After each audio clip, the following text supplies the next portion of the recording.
Hey guys, welcome to the stream. This is Rod Arriagada coming to you live from the Hangar Billiards and Sports Lounge. We're here at 121 Scurfield Blvd, and we're here for the 2023 Manitoba Masters 8-Ball Classic. This is a B-side final matchup between Billy Thompson and Sean Monkman. Billy's up 2-0 right now, and he's at the table. We're going to get closer, of course. All right.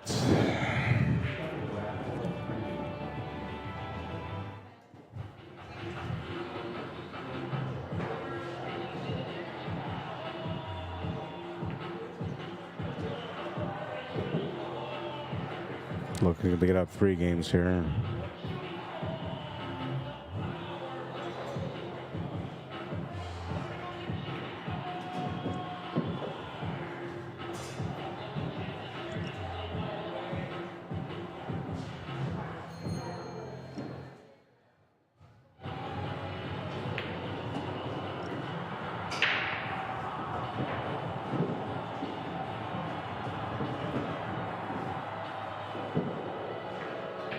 All right, so 3-0, winner breaks.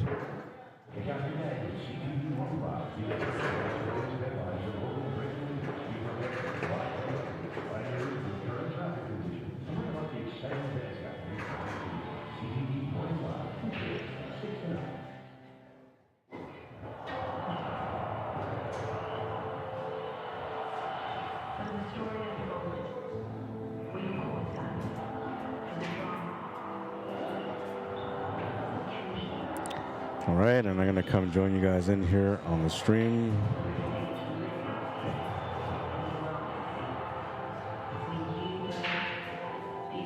Welcome everyone from Facebook. Welcome everyone from YouTube.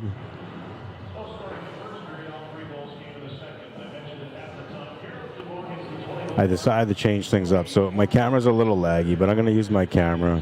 I'm in the corner now. Now you guys can actually see when I go, oh my God, right? And I go crazy. You kind of see it. It's a little choppy though, you know, but whatever. I ain't picky. Smash and break, and let's see, what does we got here? 1, 2, 3, 4, 5, 6, 7. So he stripes. This is a bad break actually. Maybe bring my table a little bit closer so I don't have to stretch out too much. Not too bad. So what he's got to break out of here is that 14 sitting next to the 6.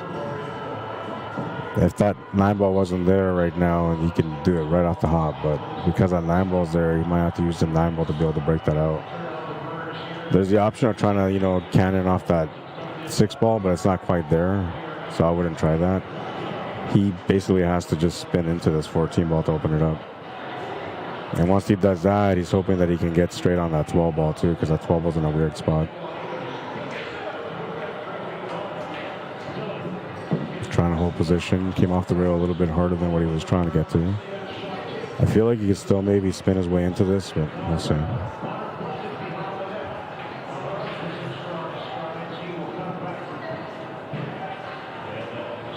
If he doesn't have it now, that's okay. He could always just set up for the 12-ball.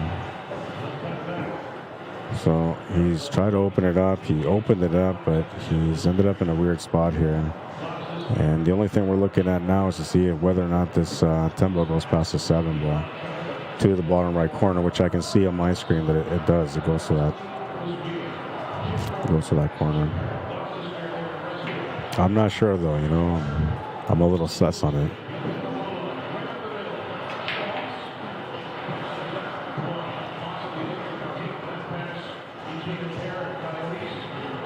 This is kind of better with the camera anyway, because now, like when you see that I'm gone, you'll be like, oh, he's not there. Right? When it's quiet, it might be a little bit better. I might have to add my name in here somehow, just in case if anybody wants to add me or follow me on Facebook. I'm not sure what he was trying to do there, but he's turned the table over to Sean, and Sean will have a chance here on this rack. Currently down by 3, so you know he hasn't quite been in this position yet. But he knows how to deal with every circumstance that comes his way, and he's going to try to do his best to deal with this one as well.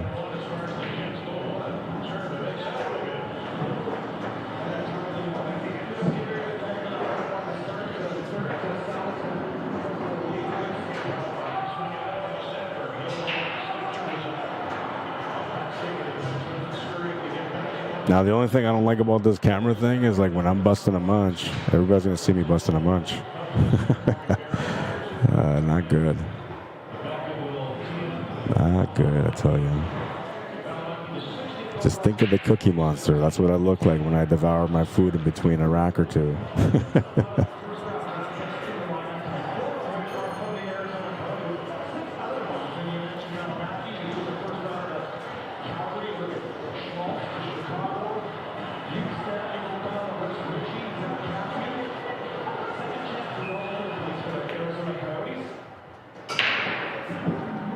Shot. He's playing good, man. He's been playing good all day, so, you know, I'm sure he's going to draw from that and just do well here as well.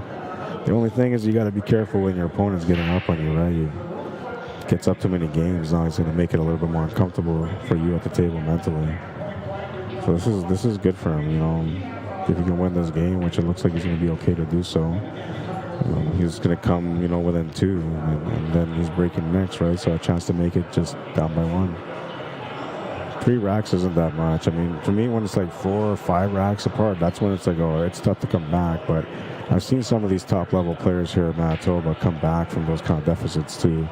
Larry Hunter's one of the guys that I can think of where we've seen in a final in a championship match in the King of the Hill against Jeff Clare, where he was down like 5 rack, came back, ran 5 rack, got back into a par, went down 5 more racks or 6 racks, came back within 1.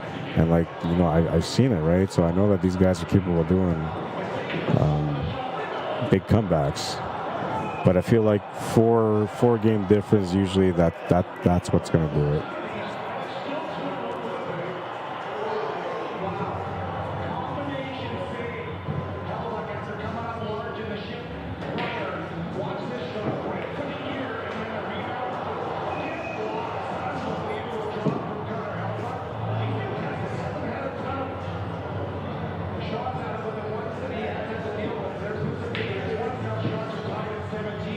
Eight ball on the side is good.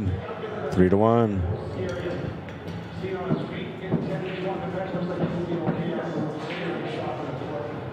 Good times, good times.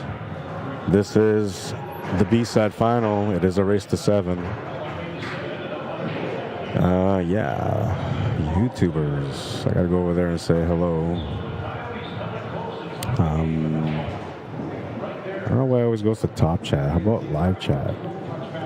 Jibber Jabber wants to know, is this the A-side final?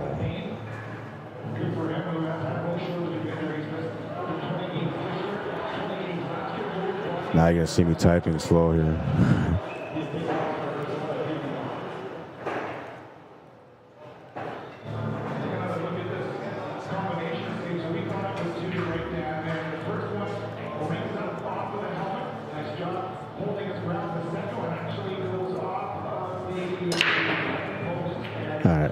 See, I'm trying to interact with YouTubers. I'm doing my best. Oh, yeah, and I was trying to get the link here for you guys. All right, got that.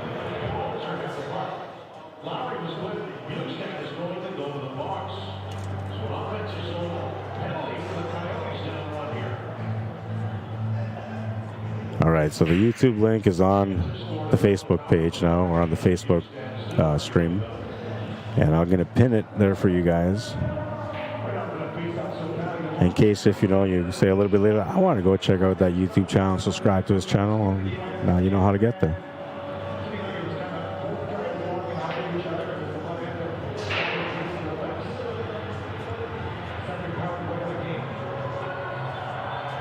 I got to try to remember that I have like this camera on me, so don't pick your nose, you know, and all that stuff. Start yawning. Things not to do when you are on the camera.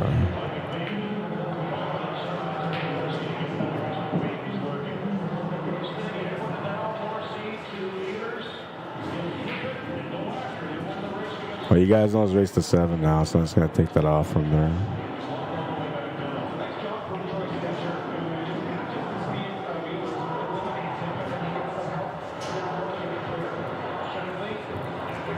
All right, let's check it out. Let's see what we got going on here. Well, he's in a predicament here. You know, the 7 and the 1 and the 6 are tied up in a bad spot. Breakout options are really slim. You can't really do it with this 5 ball. You can maybe try to do it with the 2 ball, but it's going to be tough for him to find a shot. I don't know if that 2 goes. Let's take a look here. Oh yeah, that 2 goes. And it looks like he's got the window for it. But the thing is, I don't see how he's going to be able to follow up here because that 1 ball doesn't really have a pocket. I think on like maybe a valley table, a table a little bit more forgiving, you can maybe cheat this pocket around this, or cheat this 1 ball around this 9. But on this table, I just can't see it. Although I have seen some nasty cheats on this table a couple of times this year, so I know it's not impossible. It has to do a little bit of, you know, the spin and the amount of speed that you put behind the shot. Looks like he's setting up for it, man. He's calling in the pocket, so we're going to see if he can cheat the shot in. I feel like it's a low percentage shot, but we'll see. I've been wrong a few times today.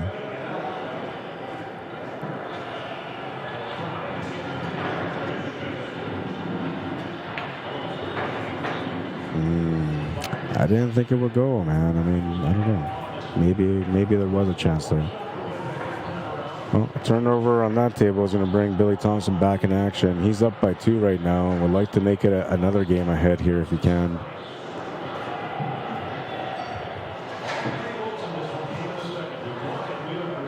I like just taking this and starting over for the 11 ball here, just slightly. Then you can get straighter on that 15 ball.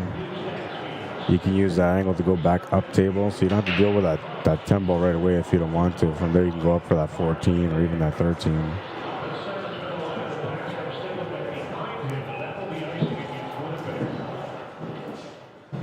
By the way, now being on camera, you guys know that nothing is scripted. It's all me. I'm crazy on my own.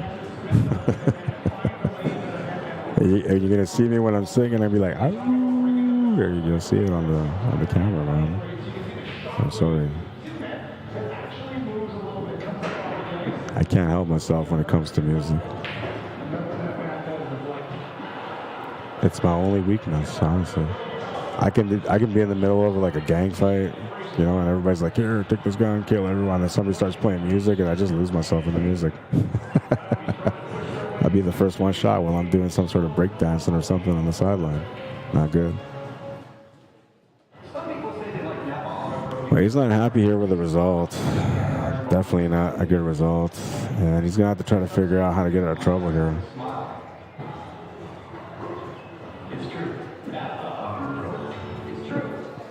He's taking a look to see what he's got to work with. You can see from this angle, he's pretty jammed up on the 6.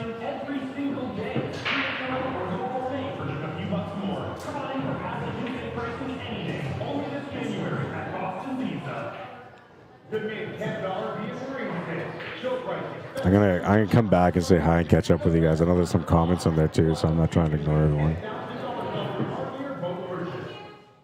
Am I getting the boot for music, says Kent? I hope not, man. I hope not, you know. As long as I don't sing really good, I think we're going to be safe from the copyright. So I just got to make sure that I don't let my talent come out. I know it's kind of hard. I don't know. I always try to do my best, you know. Can't help it if those guys are not as good as me when I sing, you know. I should be charging them for copyrights.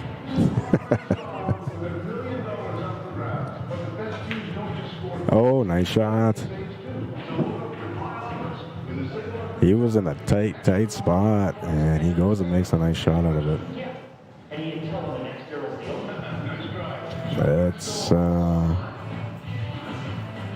Let's take a look, said Mario.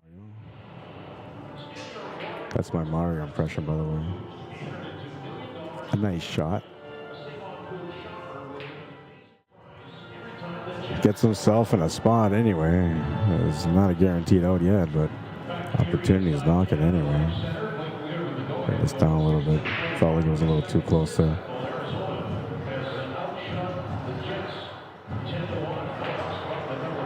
Just playing safe. Smart shot, you know. Let's see if he left him anything. Didn't really leave him a whole lot here. He's got the 1, the 7, and the 6. A jump shot, you know. That's the best he can kind of do. A kick shot is another option.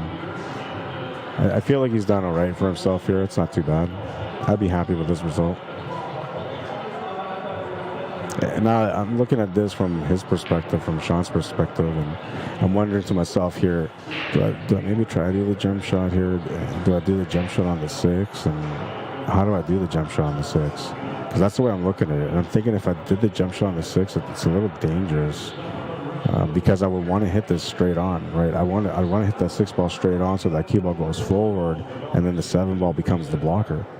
That's the perfect case scenario. But when you jump in this straight, and if you hit 2 straight, that 6 ball is going to bounce off the rail, come back, and kick that cue ball out, and that's not going to work out for you. So that's the ideal shot, but in this case, you know, it's hard to do. Only way for him to really control it if he was to kind of jump it somewhere near where that 1 ball is, and then just let the cue ball kind of glide into the 6. But that 1 ball, it's partially in the way, so that doesn't help him. So now we're looking at the kick option, and this is a nice little setup here. He's got a potential combination to the corner. Oh, he hits it nice. Trying to get a little bit of a leave, and he does it good there. He's got himself a decent leave. Billy's taking on some cuts, though, and I feel like he's going to get hot for this one, too, man. Maybe make the 9 ball to the corner here. You could always play safety, too. This is where you see the battle, right? You kind of see how each player thinks. I mean, there's a little bit of risk involved to win, too. You can't just play safe the whole time and come through and win. There's going to be moments where you have to take a risk. You're going to get rewarded, you're not. But that's all part of the game.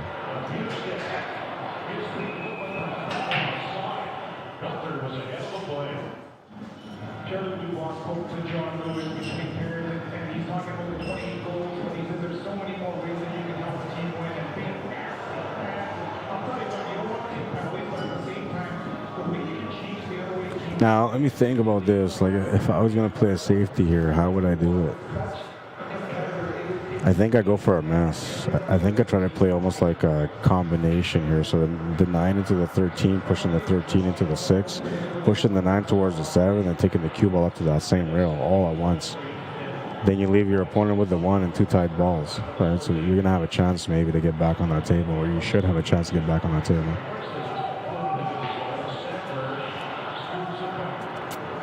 I don't know if I can do it.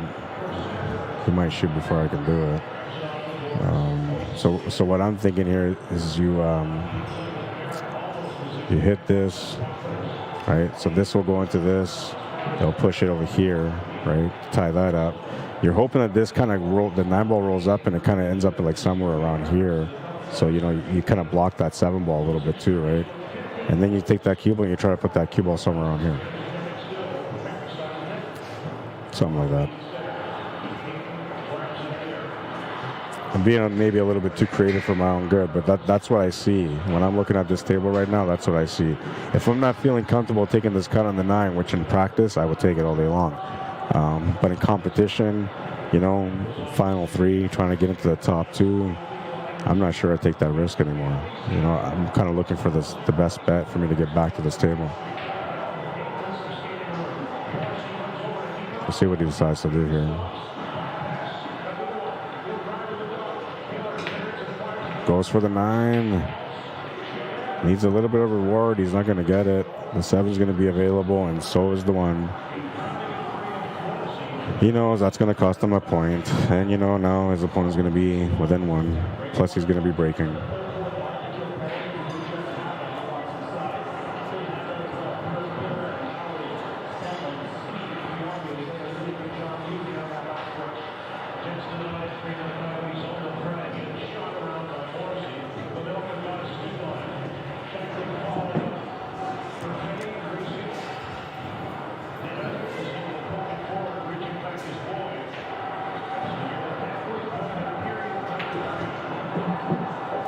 I should have asked Sean because people were asking me what kind of equipment he's playing with.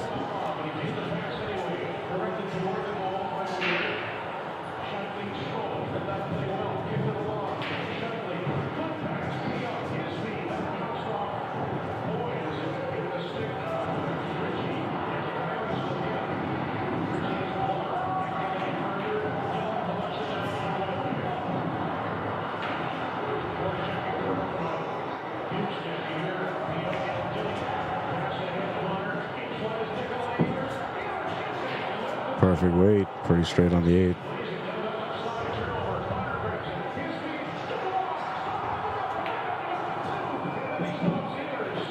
Three to 2, he's down by 1.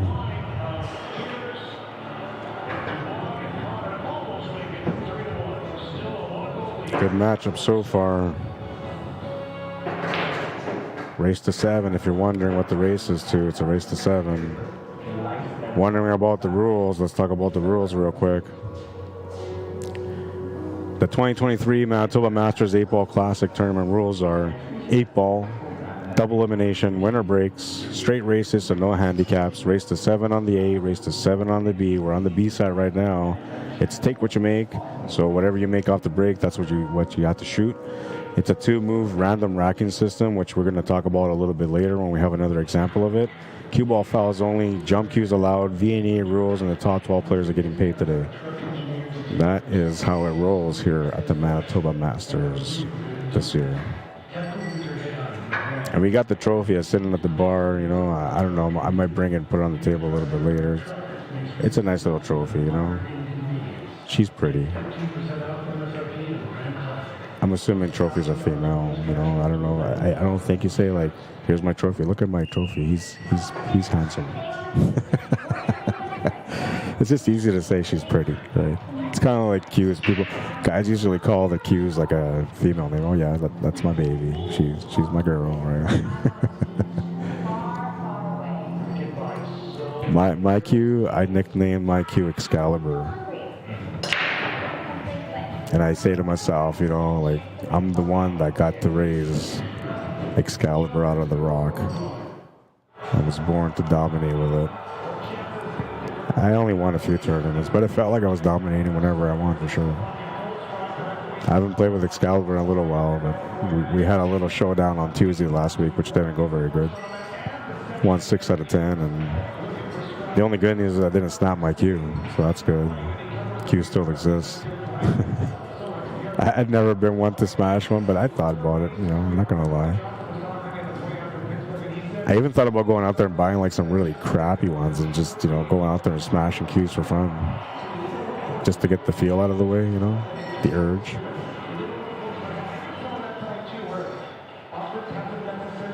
They need like, what do they call those? The break room, I think that's what they call it, where you can go in a room and there's like televisions and stereo equipment. They give you like bats and golf clubs and just go nuts, man. Smash everything. Let your anger out. They need one of those for like pool players.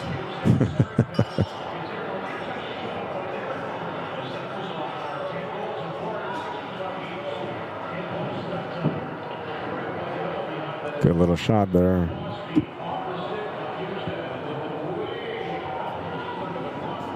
Looking at his line. See, that's what I like about his style of play, man. No matter how good he is, how good he's playing, he's always following the fundamentals the right way. And when he's not sure, he takes his time. He doesn't just rush into it, right? And I like that. There's always assertion in his game. All the best players have that kind of style.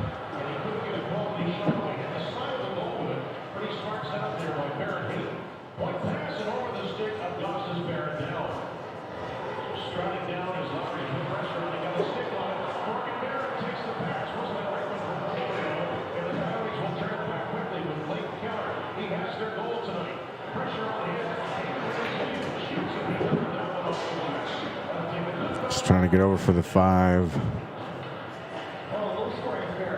Take a look at that 8-ball. I'm pretty sure as soon as he stops that cue ball there, he's got the 8. Now he's got to draw it back a little bit. He should be okay here, you know, no real threat on the shot.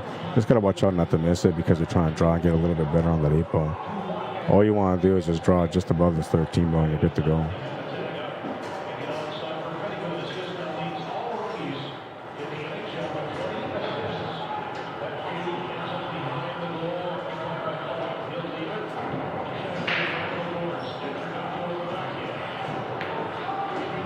Yeah, just a little bit. They need a lot.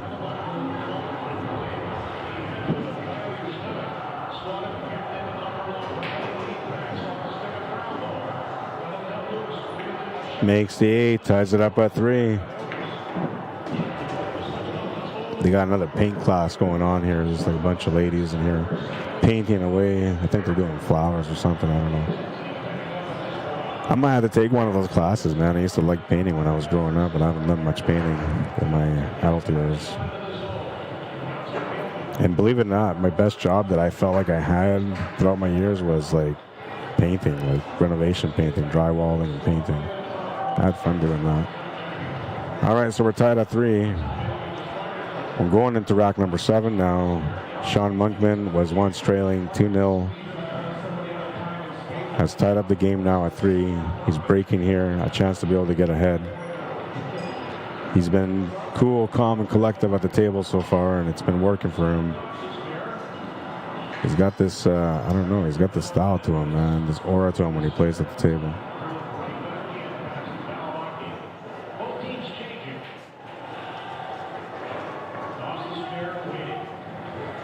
Oh, and I was gonna like interact with you guys, and I forgot. Let's go, Billy T, says Kevin Plowman. That was a while ago, too. Hi, Charlene. How you doing? Ken Townley says, I like the higher view where we can see the room and the stream table. So this one you don't like? Okay, I might change it then. What I like about this is that, you know, you get a chance to see the game a little bit more up close, right? Whatever you guys want. Don DeFaust, how you doing? Orlando Morales, what's up, man? Billy Ricker, Doug McNabb, welcome, guys. Leon Hool, welcome to the stream. Mr. Bill Charbonneau, what's up, man? Robert Page says, believe me, Rod, we are here to watch pool, not you. Thanks. Well, you know, I do things on the side, so you never know, right? You're not gonna pay attention to me, and then you're gonna miss the one time I did something cool on the camera. I'm just telling you right now.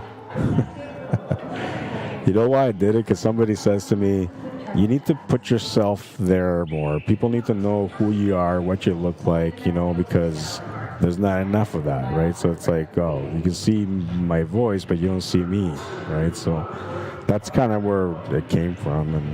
And I was having issues with this camera today. I'm thinking, well, I wanted to use a 3-angle camera, and it's not working, but, you know, it's going to work for this, so might as well use it and put myself out there. I'm not sure if I like it, though, you know, especially because I want to bust a munch at some point. Ken Townley says Larry Hunter is like Jekyll and Hyde. Arlene Mann, welcome back. Trent Lynn, what's up, man?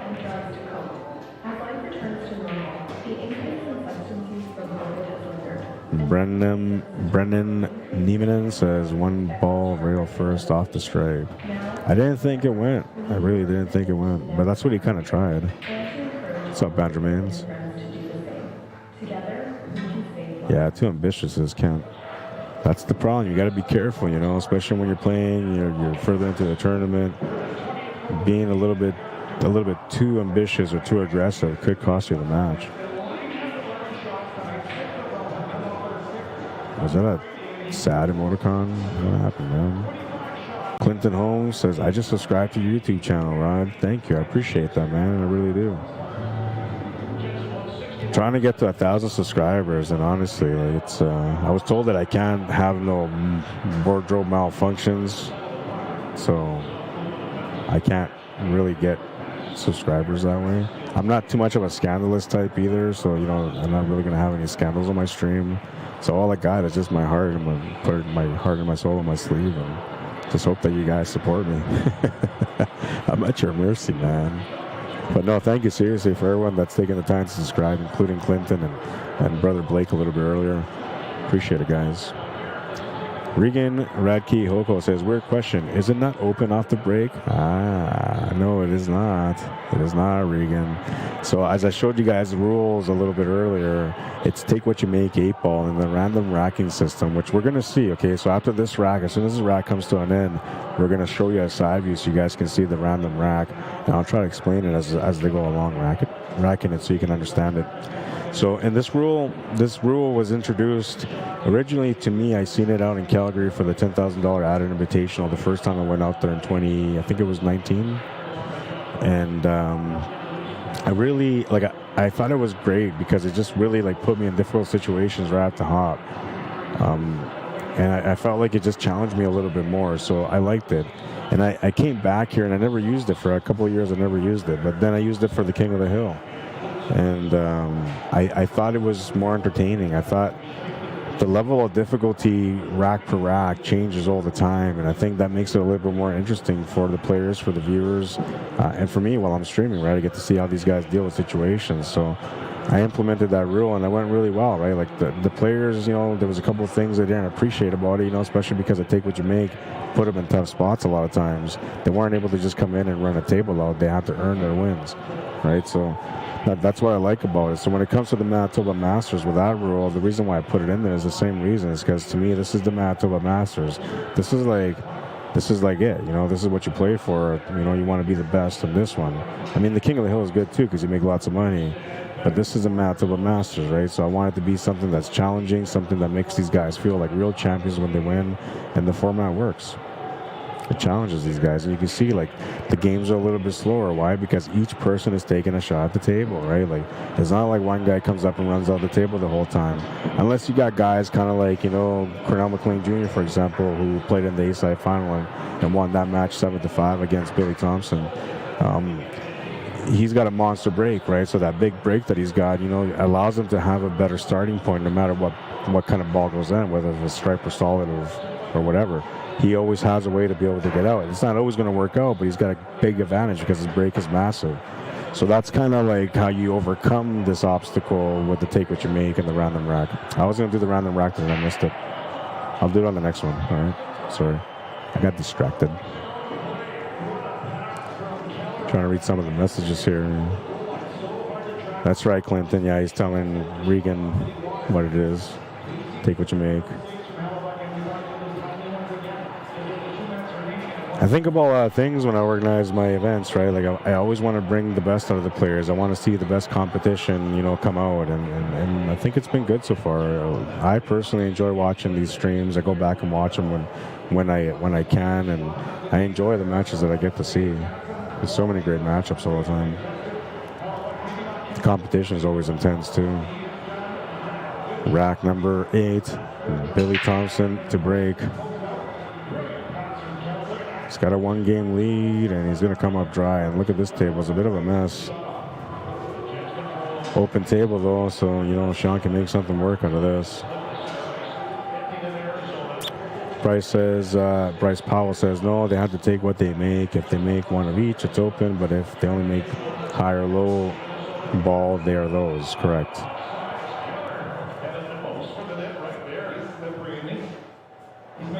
Thanks, boys, says Regan. I haven't played that rule in years. Yeah, it's good, you know. It just brings out the better in the players, honestly.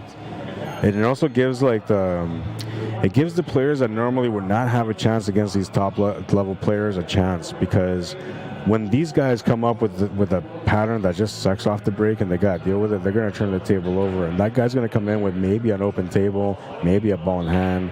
Everything's kind of working for them at that point, so they got an advantage, right? And you can see, like last night, there was some big upsets, right? And a lot of that's because these guys weren't just coming up, smashing the break. Whatever they ran, right? Like they had to follow whatever they made, and it made it that much more challenging for the players, which gave everyone else a chance in the tournament.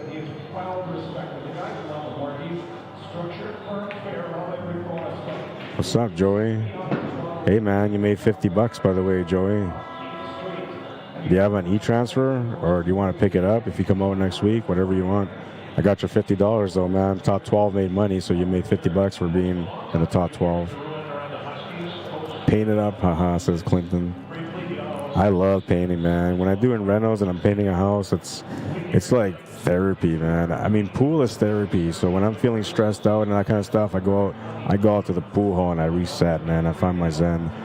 But if I could just paint the wall, it's the exact same thing. It's weird. I don't know. If you never painted, you know, like that, I'm not talking about like portraits. I'm talking about like literally painting walls. You don't get it. But if you have, you know what I mean. I mean, you can have like 25 problems in your mind. You go paint a couple of walls for the day. By the time you're done, you solved all your problems, and you got a better perspective on your day. That's kind of how pool is for me too, though. When I'm feeling frustrated, I come play pool, and it kind of resets me, right? If I'm feeling really angry, maybe I start slashing some balls here and there just to kind of let loose and get it out of the way. But for the most part, pool lifts me up. When things are not feeling right and things aren't going right, that's what gets me through. Look at this. He's going to get tied up behind that 15. Or did he? Oh, no, he's got a shot. He's got a shot. Let's take a look at this again, actually. He's got a shot. It's a bank. It's available. And he can maybe even hold the shape there for the 2-ball. This would be a nice shot if he can make it. If. What do you mean if? He made it. What a shot. Take a look at the view here on the 3-ball. So he's got the shot on the 3-ball too. Tangent line's taking him towards that 8-ball, so you'll have to be careful here on how he chooses to play this. I like just playing this through, maybe trying to set up for the 8-ball in the side pocket from here, but we'll see what he does. If he bumps into it, he'll be fine to the corner.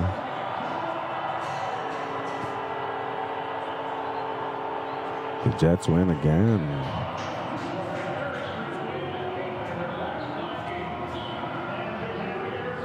Jets winning 8 out of 9 games so far, and they're playing amazing. And I mean, 3 of those games were all back-to-back. Crazy. They have the most challenging schedule, and they're playing like winners, which is kind of nice. But they had a close game against Arizona. Although I hear Arizona is a promising team now. Oh, and he's just going to miss that 8-ball. Oh, man. What a chance here for Billy Thompson, man. Huge. This was a nice bank. I mean, I don't know. I don't know if it's a highlight of the day, though, but it was a nice bank. I didn't think it was that easy. He just hammered it in there like nothing. What a shot. I still feel like Junior has the highlight of the day so far, but you guys can tell me what you think. Oh, and a bit of a miscue on that one. It kind of worked out okay, though. He's lucky that it kind of worked out okay. He's got a shot to the side. He's got a shot to the corner. He's got a couple opportunities here, but that could have been really bad, right? And he's lucky to have something to shoot at still. And I forgot I got the camera on me. Jesus. Mark Ross, how you doing?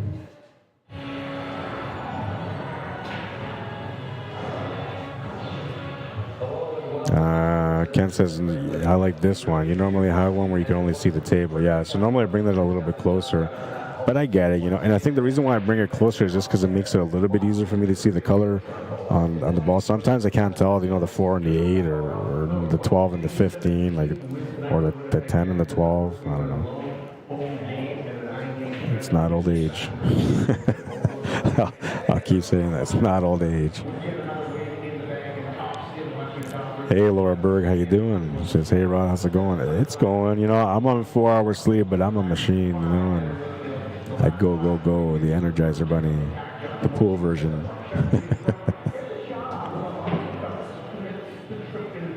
Oh, he's trying to solve it here.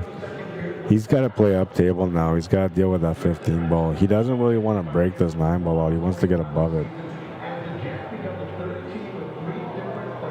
He could just play this here and try to set up for that 10 ball instead and just use the angle off the 10 to get up there too. I like going straight up here, but it's kind of risky, because he can maybe crash into the 8 ball unintentionally. Yeah, maybe it's better what he's doing here. Bar McTavish says, nice out, Billy Thompson and Hart. Wayne Berber says he racked in the 8, not in his place.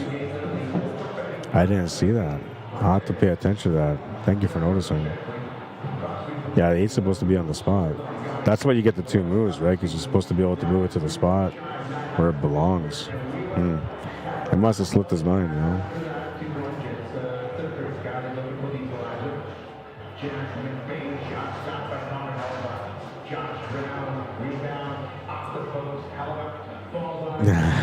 Dean, funny. Who's the weird-looking fella on the bottom right-hand corner video? Yeah, I don't know, man. Some guy. He just won't shut up, and he just, I don't know. Can't get rid of him, You put him on the mic, and the guy just thinks he owns it.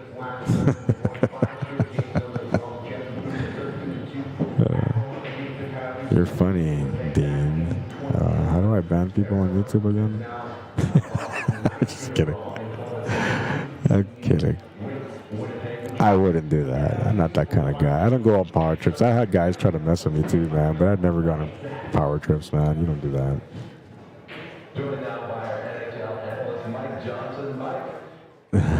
Robert Allison says, just go offer to be nude. Go be the nude model. Yeah, I don't know if I get anybody to follow me from there.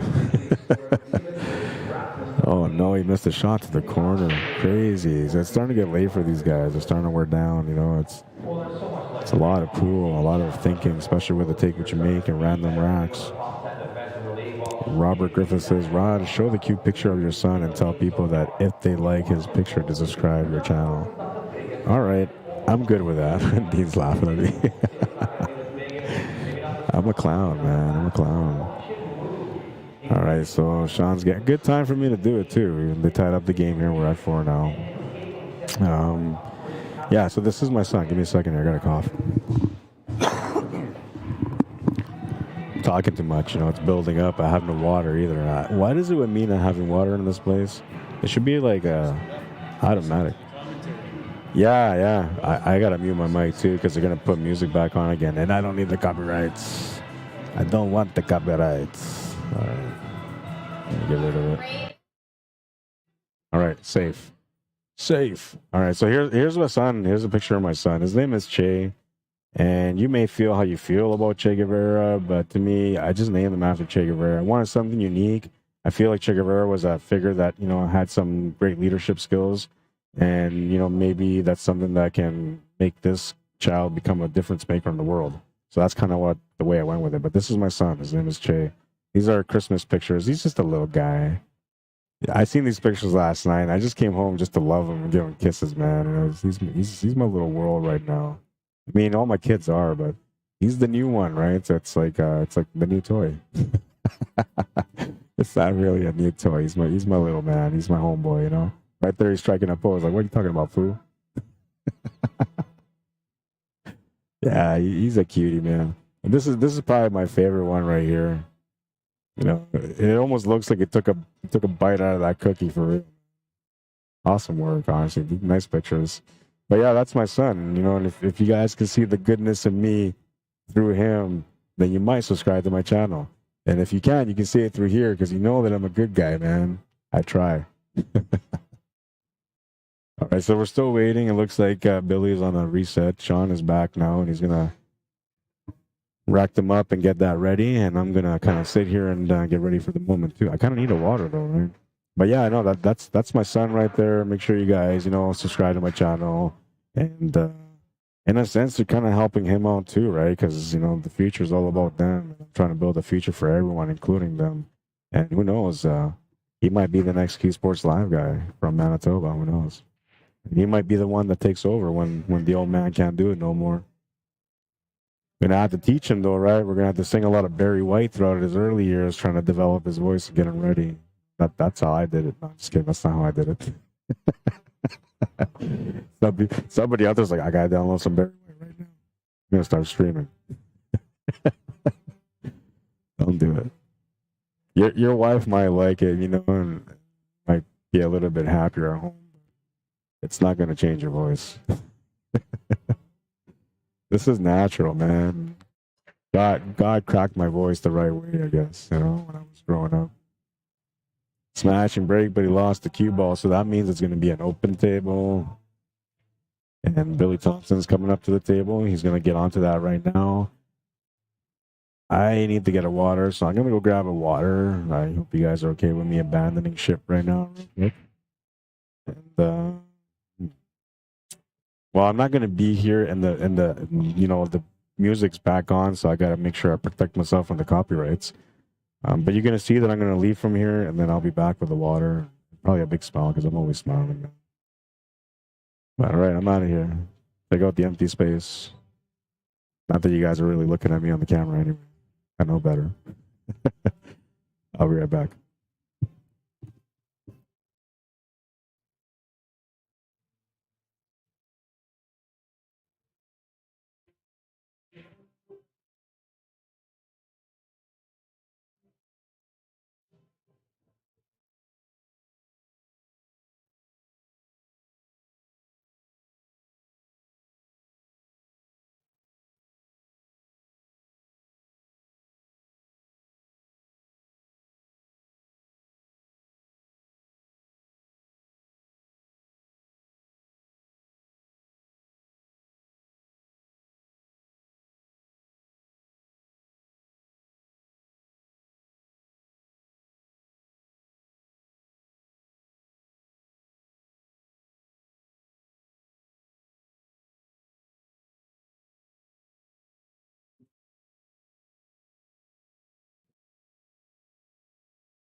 All right, I'm back. I got my water. I'm good to go. Score is still 4-4, so I haven't missed out on anything.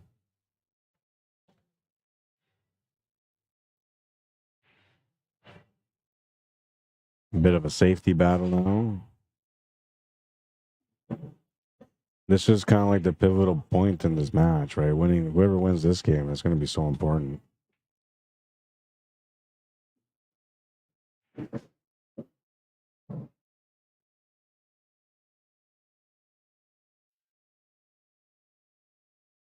He's not feeling it, man. See, and that's what I like about him. Like, if he's not good, you know, he'll reset. He'll take his time.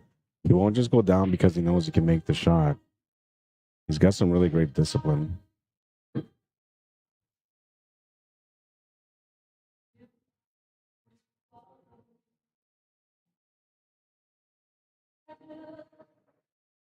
He's still not sure about it. See, when I'm in situations like this is when you're supposed to listen to your instincts because your body's trying to tell you, like, hey, listen, man, you got to do something here, something different, or you're shooting the wrong shot or whatever. But your body's trying to tell you, and that's why you get uneasy on these certain shots.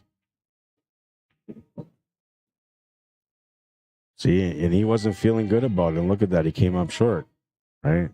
He popped up twice. Both times he looked at it like, you know, maybe not the right option, right? But if I could just cheat the pocket a little bit, maybe he was thinking to himself.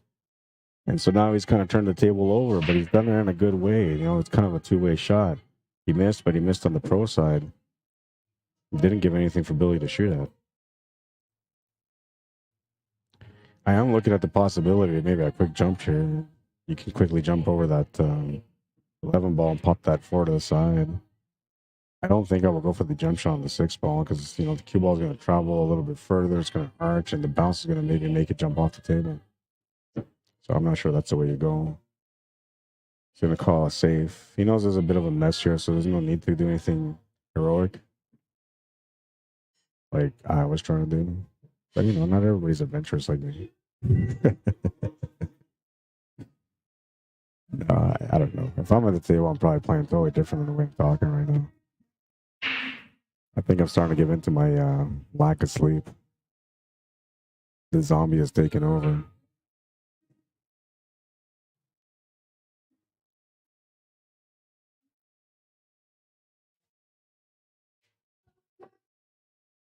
Just a bit of a safety battle here. It's about patience now.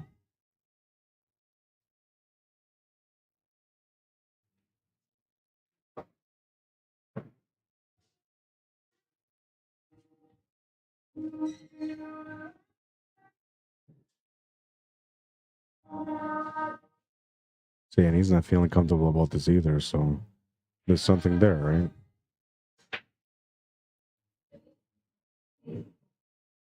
And when a good player recognizes something's a little off, they usually stand up and reset. The more off they are, the different way that they reset. So if it's something simple, they'll just stop, right? Get back into the shot. If it's not, they'll do a little walk around, right? They got to figure something out. If it's something that's not sitting good, or maybe they're nervous about the shot, they'll take a little walk around just to kind of like give themselves some time to shake it off. You can see here he's popped up a couple of times, so he's not quite comfortable with this. Yeah, and see, it wasn't that he was not comfortable making the shot, but he was trying to benefit from it by opening up the 3 ball. So that's what the hesitation was there, is seeing the opportunity, whether or not he can accomplish it.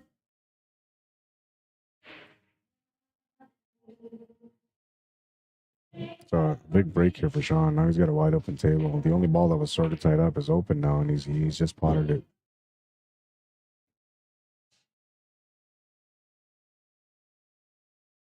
A little bit of angle would have been nice here, but I think he's still got enough to make it work. Yeah, he bumped that 6 ball over. It was enough.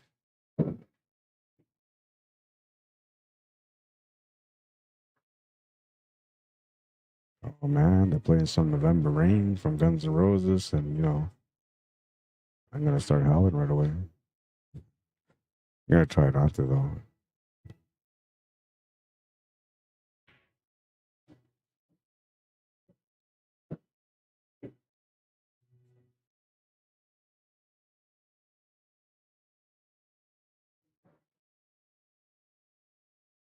Yeah, taking a look at the 8-ball here, trying to figure out how he's going to be able to finish here.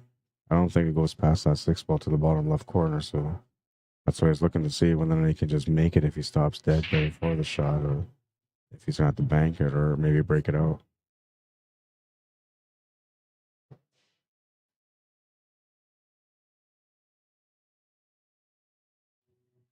And I like this, you know, like he doesn't do this too often where what he's doing right now, like taking measurements and like kind of going through the motion of taking the shot as if the shot was set up already, like as if he was about to shoot it. I think that's important, right? Because that's how you're building information into your mind for the shot. And it also helps you, you know, be confident that you're making the right choice.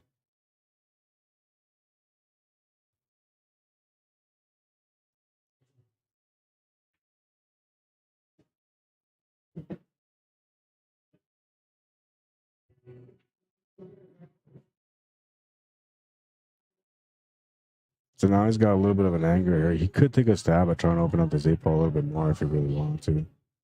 I don't think he should, but I mean, he could. I think he's got the right angle for it. Yeah, he's got the perfect angle just to draw back into the 6-ball and open up that 8. And then, of course, he's got that 14 or 9-ball sitting there for escape shot. So he's going to leave it as is, though. Okay, now he's got a better angle to work with. This one's a little bit better because he's got a guaranteed duck after this. If he can play this through off the side rail and back into the 6-ball, he'll be perfect. Yeah, like that. Just like that. That's all he needed. That's going to open up the table for him. And now with a duck sitting in the pocket, it's going to be a lot easier for him to be able to get the shape.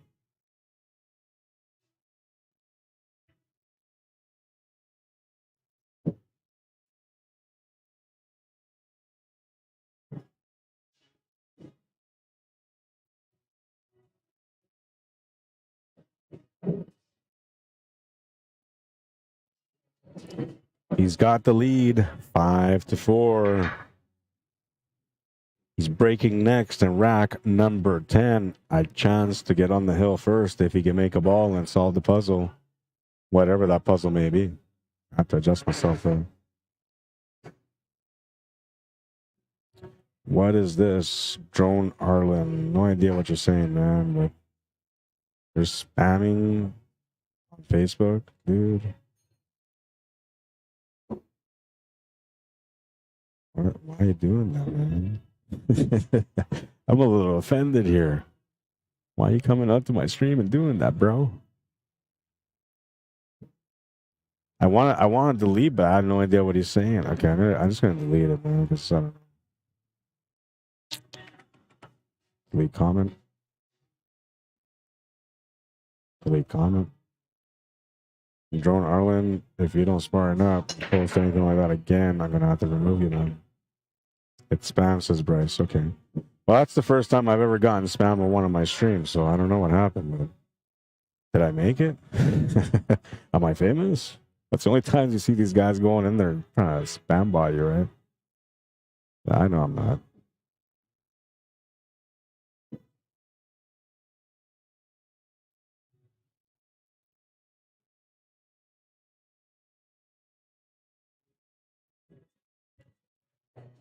Well, he's got a great opportunity here in front of him to be able to get on the hill first. The work is kind of right there in front of him. No real troubles. It's just all about cue ball control now.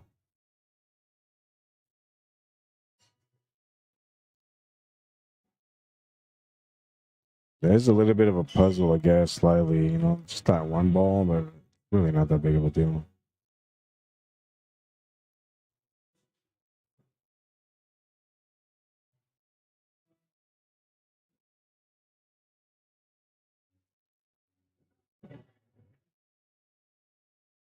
No, well, he's still okay. He has a shot. That almost worked out really bad for him, but he found the shot still, so he's all right. Now, this is where you gotta be careful because, you know, the tangent line's taking him straight towards where that 9-ball is, and he kind of needs to avoid it, get back up table. Bit of a punch draw here just to get in between the 9 and the 12. Or sorry, I think it's the 15. It's the 15.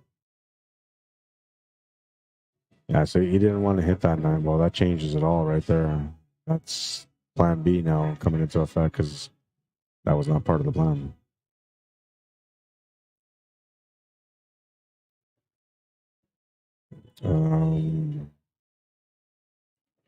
Bryce Powell says he's what Google Translate. Here's what Google Translate said it is. Bro, what do you bet? Are you losing? Want to win the remaining matches? Then listen to me. Oh yeah. Thanks, man. I appreciate that, Bryce. That's stand up. Where's this guy? I got to ban him now. What, you probably laugh, right? Like you came in there, just a couple quick spams, get out. Trying to be sneaky about it, right? Just a couple quick spams, I'm out of here. Warren Mann, how you doing? Says, hey Rod, you need to pull your weather back up there. Us South Georgia boys don't like these 30 to 40 degrees. Love your stream always. Thanks, man.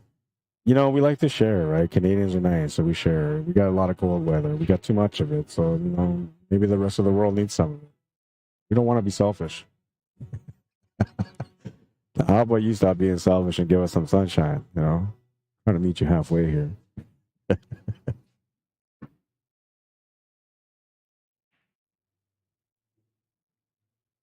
It's not bad over here. I mean, we started off with a -3 day, and I think we're at par now. It's not showing me the temperature. I'm gonna go see if I can find it.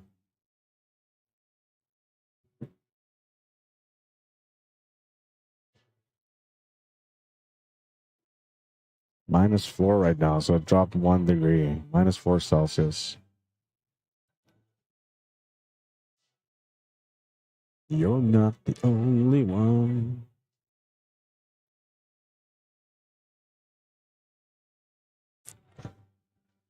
What is he thinking? Is he thinking of trying to bank this one ball off the rail into the split of the 9 and the 6 to make the 6 in the bottom right corner? It looks like a possibility, but the split has to be perfect, and it's going to require a little bit of extra power, I feel.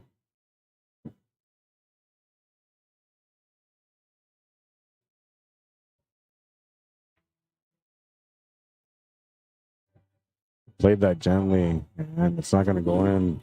So he's going to give Billy a chance here. Billy has a chance to tie it up, but he's still got to work this table out, man, and the starting point ain't that great. You're either starting off with that 10 ball with the cut to the top left corner, and you're starting off with the 15 ball, which is a bit of an interesting cut itself to the bottom left corner, or you take a really hard cut on that 9 ball to the bottom right corner, which seems a little bit more makeable, but less control on the cue ball. I guess the other option would be the 12 if he's got it. That's what he's looking at, but I didn't consider it. So, oh yeah, so he's got that option too. And technically, that's kind of one of the problems right there. Once he takes that ball out of the way, then he's opened up the table for himself.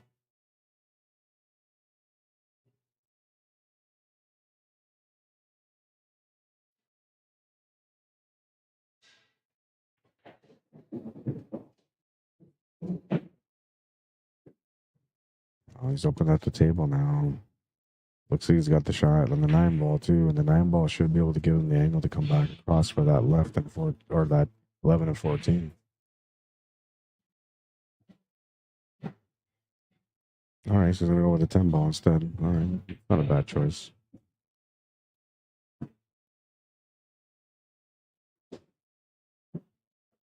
Either way, both of these shots were available for him, so he's got to follow up here. Now, this is where he's got to be a little bit careful in his choice for position. You either set up for the 13 ball here, or you have to go up table to get onto that 9. You don't want to set up onto that 15 ball for the 15-9 or the 15 ball and past the 5. So you got to be careful here. Looks like he's going to set himself up here for the 13 ball. Now, what I like from here, but I'm not sure he's going to go for it, but what I like from here is just popping this cue ball off the top rail back down to the right side to set up for the 15 to the bottom left corner right now. Right? And then you take that 9 ball next, and then you use that to get back onto 11 ball. The 11 ball's your finish ball. But I don't know what kind of angle he's got.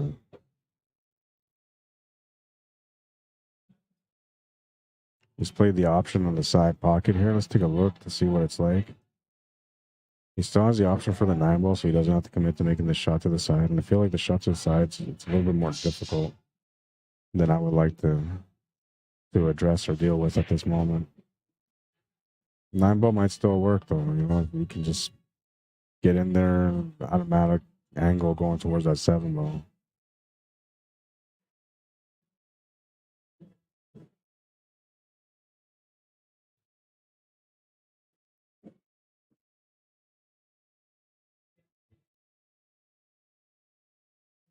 Oh, you can see the 15 to the corner. Okay. I thought it was going to be a tight squeeze, and I thought that was a 5. That's the one I was talking about. I didn't think it can get past that one. And I should have, taken another look, but I didn't. That's me being lazy right now. Normally I'm on point about these things, but I'm just tired right now. Just trying to get over it. trying to survive the hours now. All day was all about doing a good job and stuff. Today it's like I just want to survive. I got work to do anyway, so when I go home, I'm not really gonna get any rest tonight. I'm not going home anytime soon, by the way, because I still have the championship match here, and then maybe the matches left on the Sunday Open April. You will finish that rack and tie up the game. We're tied at 5. It's a race to 2 now. We got ourselves a great battle here. A classic little battle between Sean Monkman and Billy Thompson. Both are hungry. Both want to get that a little bit extra money in their pocket.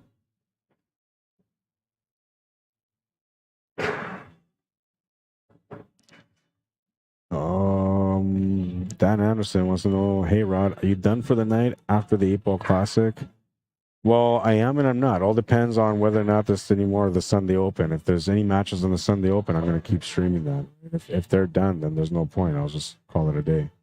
But I wouldn't mind streaming the Sunday Open. I'm loyal to the Sunday players that come out to play on Sundays. So it wasn't as many of them today, and I think a lot of that was because people were thinking, well, they're going to come back with the final 12 tomorrow, so there's going to be a lot of pool going on. They're not going to have enough tables, so maybe that's why a lot of the players didn't come out.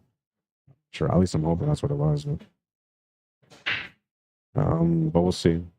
Warren Man says, I was so cold last night shooting. I was shivering, couldn't relax, and stroke the cue. LOL. Yeah, man, that's for sure. The atmosphere in the building where you're playing pool has to be the right conditions. So like right now, I got like a fan going on above me. It makes me feel a little bit chilly, right? So if I was playing right now, this is no good. I'd probably be wearing a sweater, and that could be okay, but maybe I'm not the kind of guy that likes to play with a sweater on, right? So it throws me off my game a little bit. Having the right conditions in a room is something that's not really looked at, but it's something that should be appreciated when the conditions meet what's required for a great day of pool.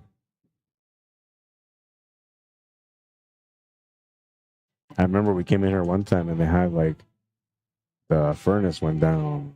No, it wasn't the furnace. Sorry, it was the AC. That's what it was. It was the AC that went down. And oh my God, it was cold. Sorry, it was hot in this building. So hot that people weren't even able to play, man. They were dripping sweat. It was so bad. Looks like Billy's taking a quick reset here. They're not taking a break, though. He's just resetting his, cleaning his glasses, getting ready for the next rack. Sorry, forgot I'm on camera, too. I'm scratching myself. Yeah, I gotta get rid of this camera, man. I'm not cool with it no more.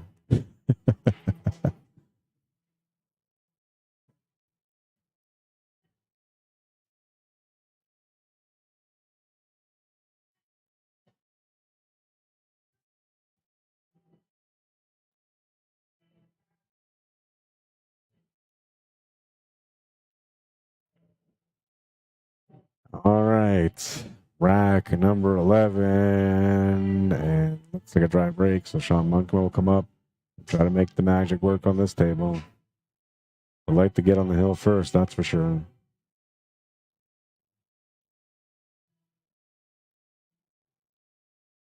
What was he going to do now?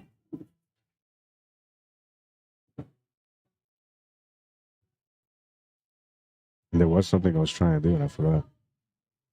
Oh, yes. Now I remember.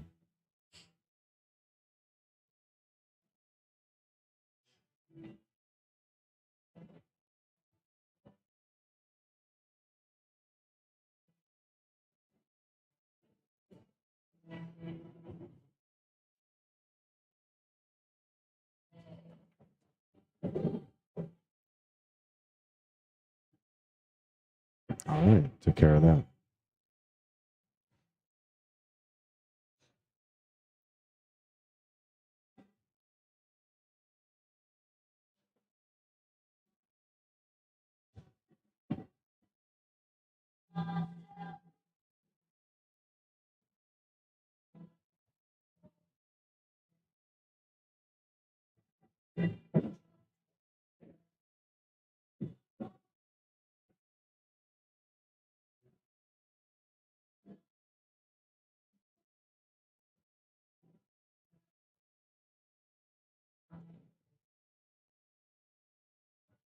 Not sure what he's gonna do.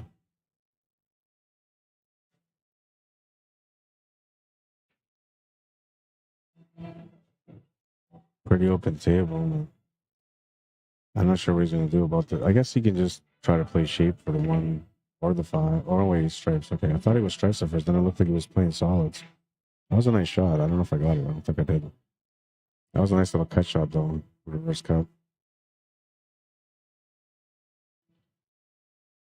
I was kind of confused there because I wasn't paying attention to the rack right from the beginning. So when I finally looked up, and it looked like he was aiming for solids. I was thinking, well, how did I get a choice when it's take what you make and it was a dry break? I didn't get it. Oh wait, I guess that would have been open table. Yeah, never mind. Fucking nonsense. Schmack.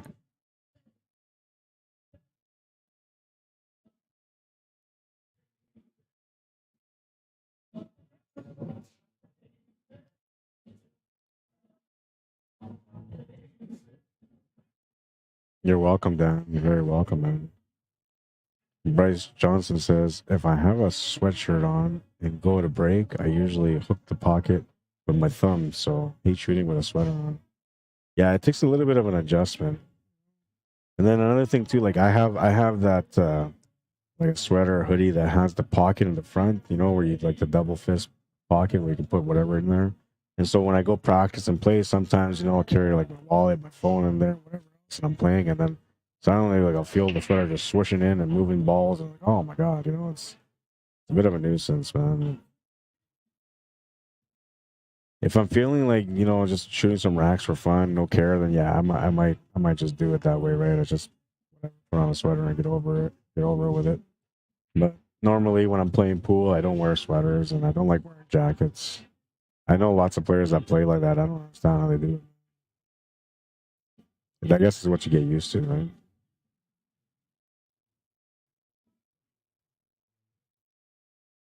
Junior in the back, coming up here to check up on things, see where they're at. He's waiting for the winner of this match. I asked him, you know, like if they're gonna end up being like two friends playing each other at the end, that, you know, that hopefully they'll still play the championship match. We've been watching these guys play for 2 days, so it'd be nice to see somebody win the championship. But sometimes, you know, people just split and they call it a night. But I'm hoping that they're going to be good and they're going to play it out. I didn't make it as a rule either, like it has to be played. Where on the King of the Hill, usually I say championship match must be played.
I'm doing something right now that's I'm all quiet.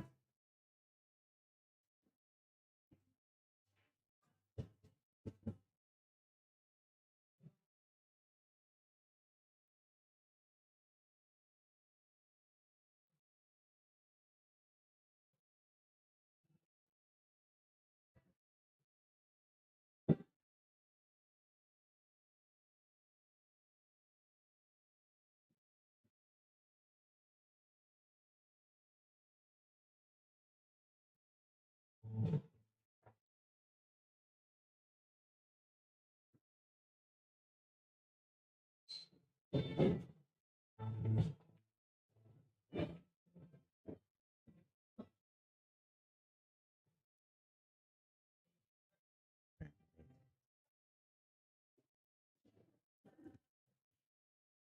am good.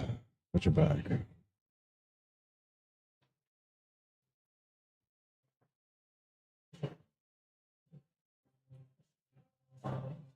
What do you guys say? Is it better with the camera on me here where you guys can see me, or is it okay just with my picture? I like my picture. It's a little bit simpler, but you know, it's a little bit harder to see, and I don't know, maybe people don't really get who I am, but with the camera, I think people get to see more of who I am. Not that it really matters, right? But it kind of matters for when people are trying to hire you for the work, right? Thinking, well, I like to hire this guy. He's got a great voice, but I had no idea what he looks like.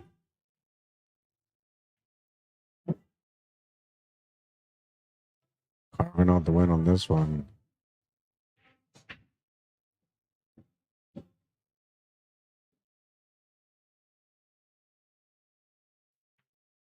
Makes the 8 to the corner. He's on the hill.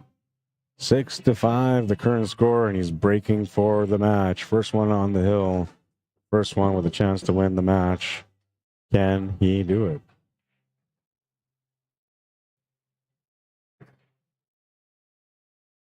The moment of truth coming up. Picture's better, says Kent. I kind of agree, man. But somebody says to me, like, you got to put yourself out there a little bit more so people know who you are and stuff. And up until that person brought that up, I didn't really think about it, right? I never really considered it.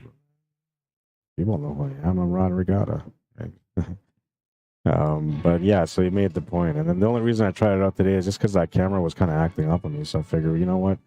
I'm going to see if it'll work for this. And if it works for this, then I might just use this camera for this only, right? But if your guys are saying that I'm too ugly, I mean, if you're saying that this doesn't look good, well, whatever, man. I'm kidding. I kind of like it better with the picture because then I can bust a munch in peace. I like that. That's freedom. That's real freedom. 6-5, the current score, and we're going to move into rack number 12.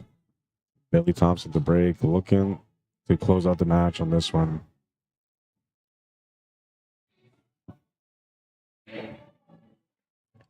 Junior's warming up on one of the tables. He's getting ready for his match coming up next, the championship match.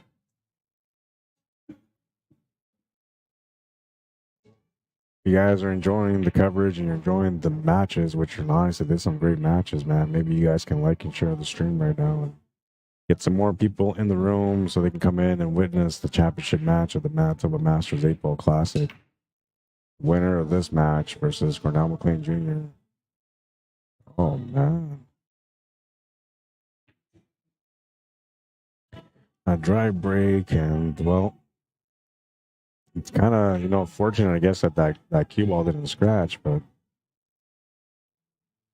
at the same time, you were hoping that you made a ball here and you had a chance to be able to get this win and close out the match, but we'll see how this works out now. I feel like naturally being deep in the pocket, if you don't have the shot on the 5, then I think you're looking at the stripes and you start off with 12. I don't like that, though. It's no good. I mean, this table is there's no real finish there. Not without a safety shot at some point.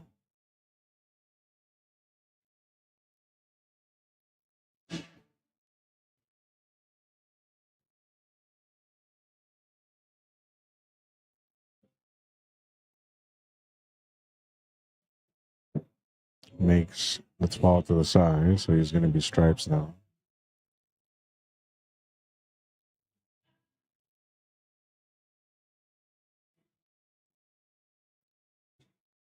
His main area of concern is this 15 and 9 ball, extended by that 5 ball in the bottom right corner. The other concern, I guess, is sort of getting to the top because that 14, like I think it has a pocket. Let's take a look. Yeah, so the 14 goes to the side, so he's got a shot for that. The 10 doesn't really have a pocket, and neither does that 13 ball. Gonna miss the shot trying to get the 13 ball out. That's going to bring Billy Thompson back to the table. You have a chance to close out now. Game up draft the break, so there was nothing he can do about anything in this rack. But now that he's got a turn at the table, he's going to do his best to try to close out with his turn.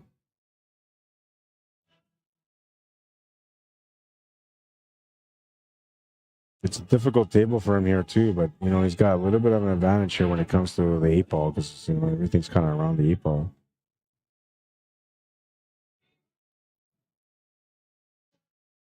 Sorry, I just yawned.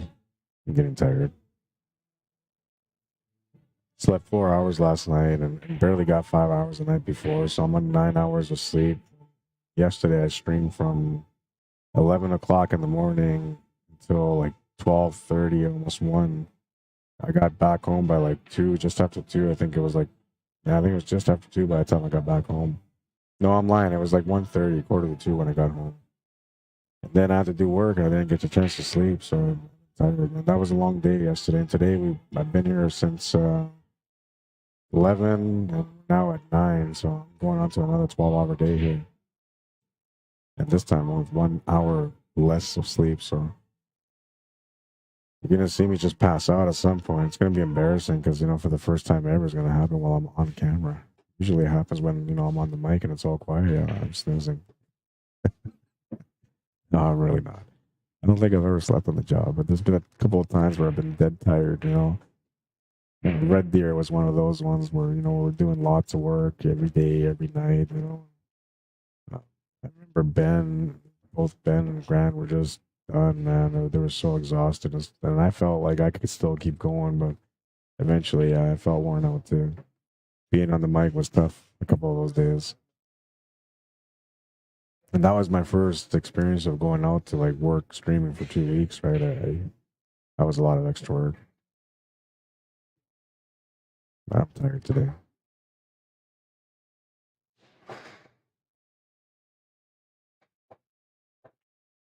Because the cut on the 4 opens up the 6-ball, which was important. He's going to have a shot on the 3-ball, which is going to work out nice for him. Only thing here, though, is that, you know, that 7-ball doesn't really have a pocket. The 6-ball doesn't really have a pocket, so they need to be broken out.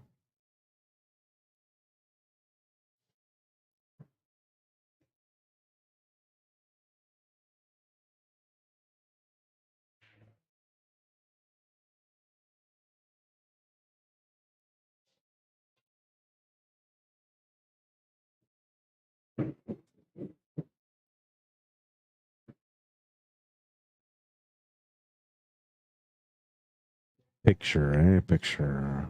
Let's see. I got a couple of comments here, so I might as well check out, see if anybody else is trying to make fun of me. Dean says it's good. Bryce says, I like this way, more personable. And see, that's the one bonus, right? Like now you're interacting, you're seeing, you know, and kind of see the moments and laugh with me when I'm being stupid, right? So I kind of get it. Like there's an upside to it, you know, but I like picking my nose. No, I'm kidding, I don't. Gord Kerr says, you look good in that Predator shirt, Rod. Great way to advertise the product. So that's another thing, too. Like, now you get a chance to see, like, if I'm on camera, you'll see some of the jam-up gear that I wear, the Predator gear that I wear. It's kind of good, right? It gives viewers a chance to kind of see things with their own eyes instead of watching it through a commercial or through an ad. So, yeah, there's an upside there for sure, Gord Kerr. Warren Mann says, I like the view of you. Gives me a better idea of your character. Yeah, well, what you see is what you get, man. Laughter every few minutes and a lot of hand expressions, man. I do it all the time, so I never go like, oh my god, like I really don't do that, but there's been times where I've been tempted.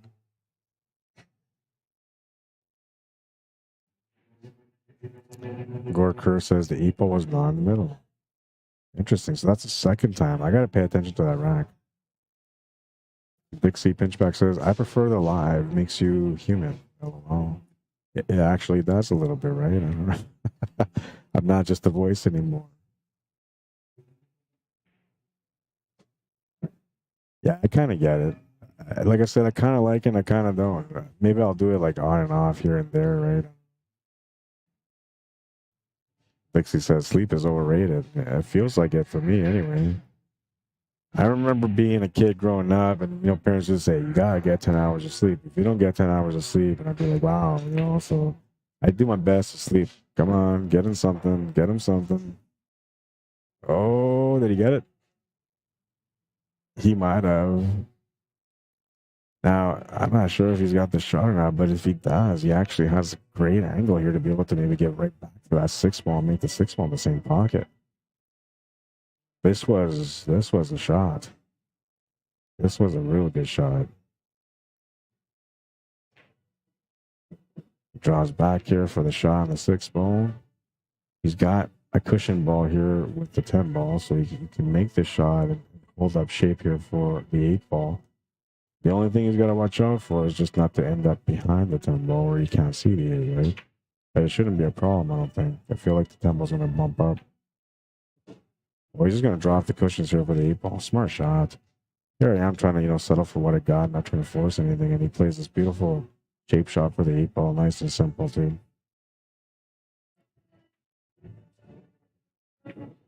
Eight in the corner for the win. And he's going to win this match with a score of 7-5. Billy Thompson takes down Sean Monkman, who I called him Hitman because, man, that guy, when he swings, man, he's hitting people. What a finish. What a match. And now we're going to move into the championship match. 7-5. Billy Thompson. And check this out. The last 3 matches were all 7-5. How about that? There's a little bit of something on the inside.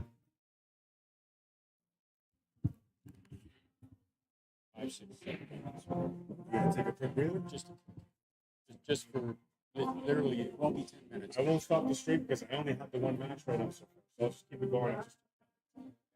Nothing. I'm just gonna go for a walk around the pool. Yeah, no, it's fine. I'm gonna get some air. Junior probably wants to warm up anyways. Yeah, no, and he can. That's no problem. Then we'll get it on.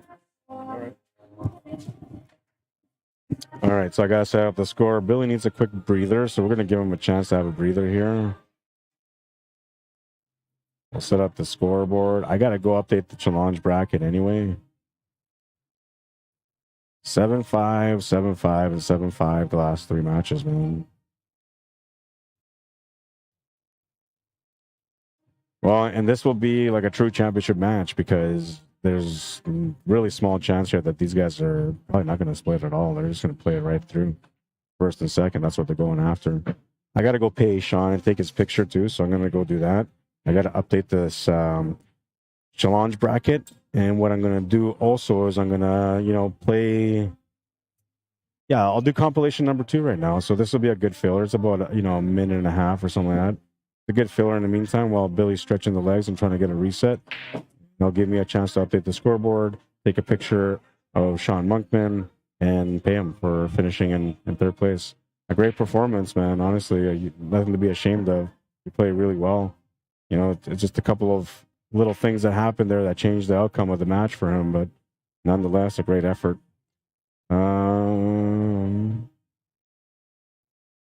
Bumping right now, see? It's like a DJ. You guys can't hear the music, so I look like a fool right now. Compilation number 2. I'll be right back. Enjoy it.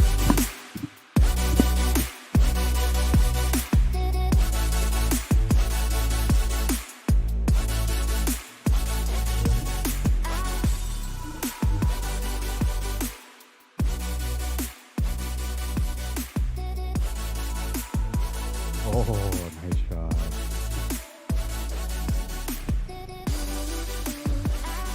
Ooh, nice shot.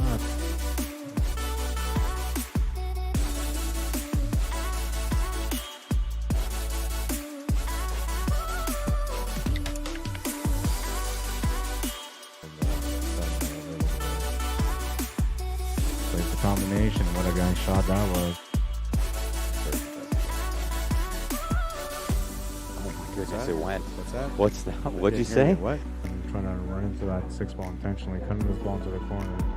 6 will double kiss that cue ball, sending it back down like that. Beautiful shot.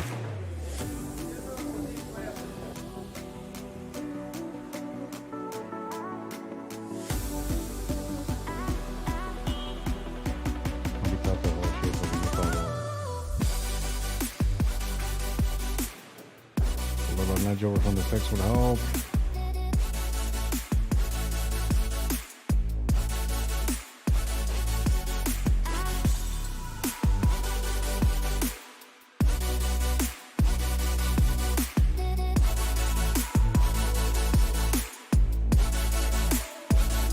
Oh, what a shot. I don't think he can cut this straight in there. Look at this shot. Get in there. What a shot.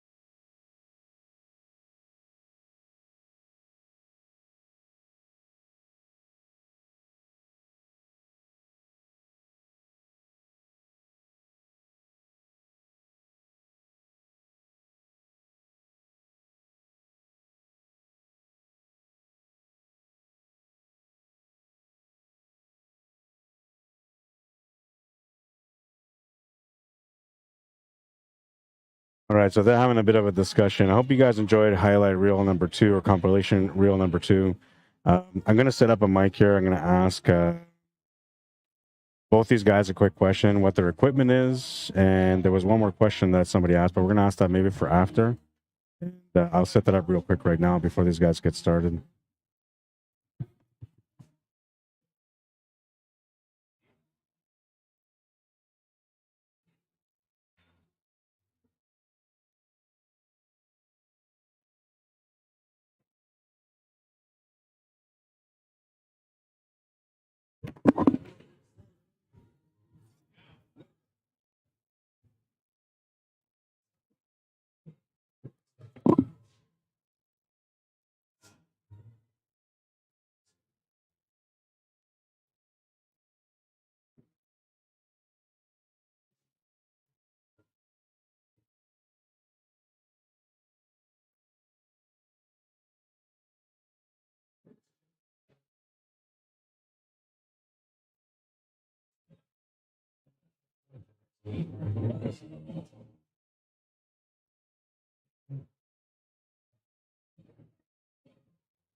All right, so I got my mic. I got to test this one out now. So I got to mute one and mute the other. Set this one up now. Did I turn that on yet? Okay, so that one seems to be working. I got to mute this one. Testing, testing. All right. I don't want to turn it up too loud, but I want it to be loud enough where you guys can hear these guys. And I think I got it now. Testing, testing. Okay. So we're going to ask him real quick once Billy gets back to the table. And I didn't get a chance to ask Sean, but I'm going to go over there and ask Sean real quick to see, you know, what his equipment was, what kind of cue he's playing with, and what kind of tip he's got on it.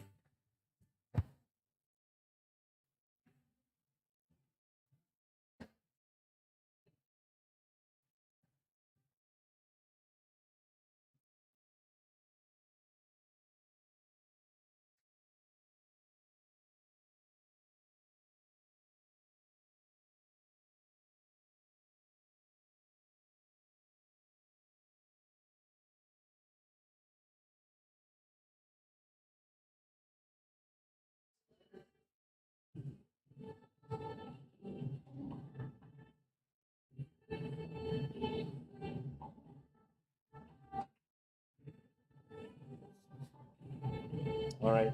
So I asked them the question, right? So I said, hey, man, viewers want to know what you're playing with. And I'm talking about Sean Monkman. He says he plays with a Predator Aspire cue with Kamui Clear soft tip. That's what he plays with. He says it's Predator's cheapest cue, and he's proud of it, you know, because like in other words, it's like, you know, I can play with a bar cue, you know, that's the way he's saying it, kind of. I get it, man. But because there's lots of fancy models out there, right? But in the end, like, it's not necessarily the most expensive cue that gets you the best game. It's the right amount of skill, the right amount of dedication, the practice, the lessons you take, all those kind of things that come together to build you into a great player, right? And yeah, no, so it's kind of cool, man.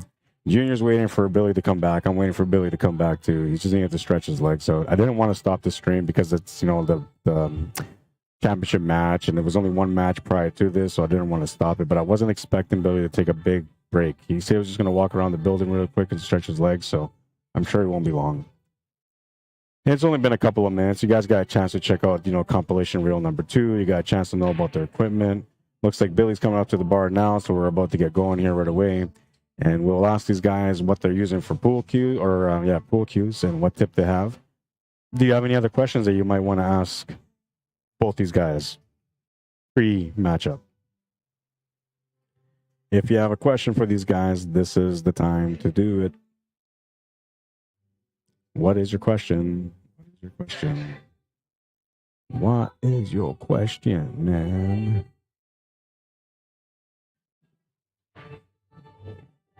Dean says, picture is fine, Rod.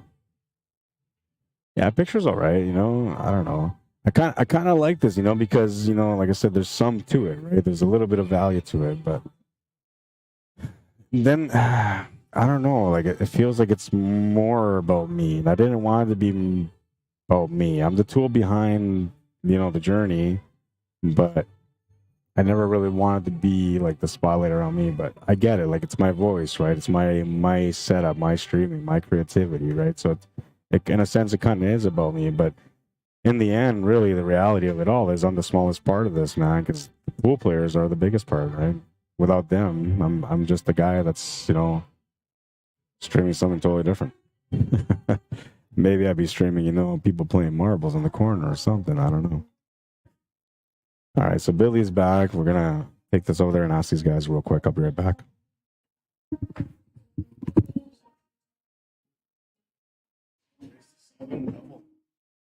Well, if you win the first set. So I gotta ask you guys. These guys are all asking about you guys' equipment. So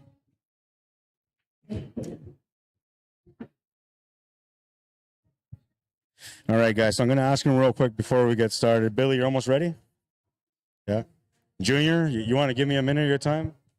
So these guys, the viewers kind of want to know. They want to ask about equipment, right? So I guess a lot of these guys want to see impressive players, and a lot of them think like it's the tip. It's the cue, whatever it is, right? So they want to know. Can you let them know what kind of equipment you play with? Predator, 3-inch extension, a Kamui Black, soft. Okay. What do you use for a breaker? PK Rush. 12-inch extension. Oh, that's why somebody was saying, what is that? Like, it looks so long. Okay, I get it. So what, does that help you? Does it make it a little bit more extra powerful? Just gives me more balance in the backstroke. Okay. So that's what Junior plays. Billy, they want to know about your equipment too. What do you play with and what kind of tip you got on your cue? Actually, I have almost no tip on my cue, but I got a 1966 Brunswick trophy with about a 30-year-old shaft on it. It's about 11.5 millimeter tip, and I prefer a medium soft tip. I have a Gugliassi break jump with a town tip. Nice. Nice. All right. So now you guys know the equipment, guys. Good luck in your match. May the best man win. It's a race to 7. The trophy's over there at the end. These guys are watching the play here on the screen. Yeah, there's a trophy over there, man. It's just sitting. I'm going to bring it to the table. I'll show these guys real quick.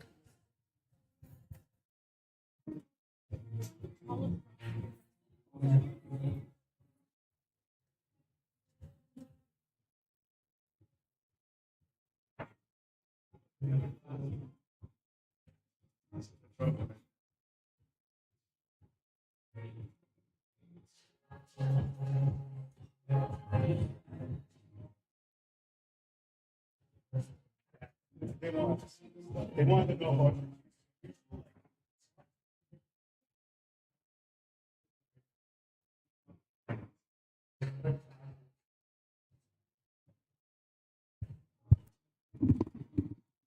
All right, so there you go. You guys got your answers, and we're about to get going here. Rack number 1 of the championship match. Let me get in on this.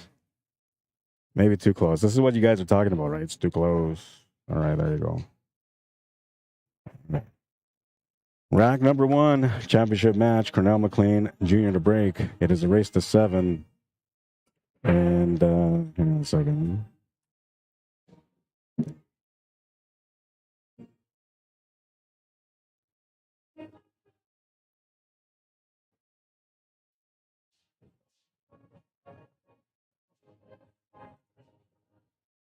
You know me, I'm always about the official, right? I'm always trying to make things official.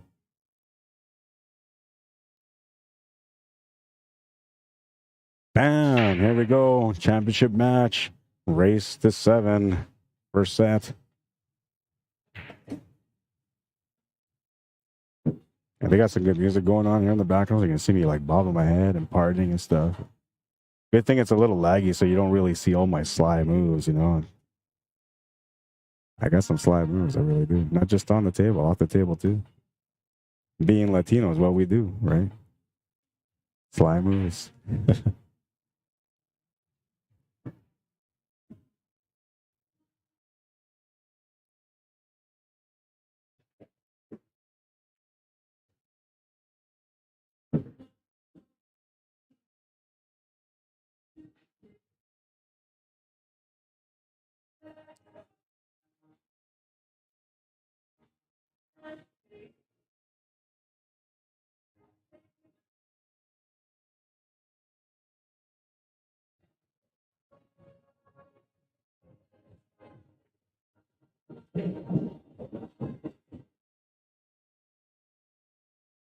I'm trying to get the perfect window here on this 12 ball.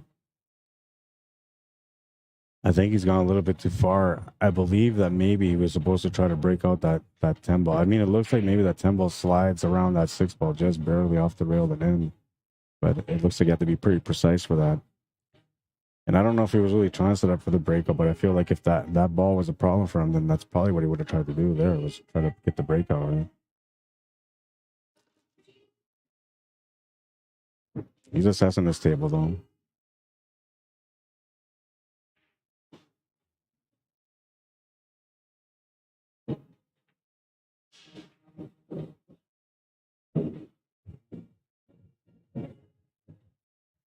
See what kind of angle he's got to work with here. Yeah, so it does go by there, but he's got to be pretty precise because that 8 ball's sitting right by the 6. So when he makes this 10 ball, he's also got to play the shape for the 8 ball in the opposite corner.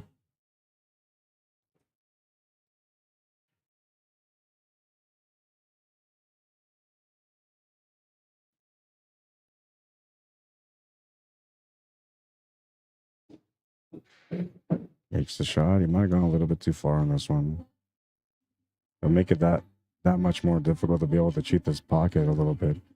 And I don't know if he needs to cheat it a lot, just a little tiny bit, because it almost goes clear by the 6 right now. So it's pretty close to it anyway.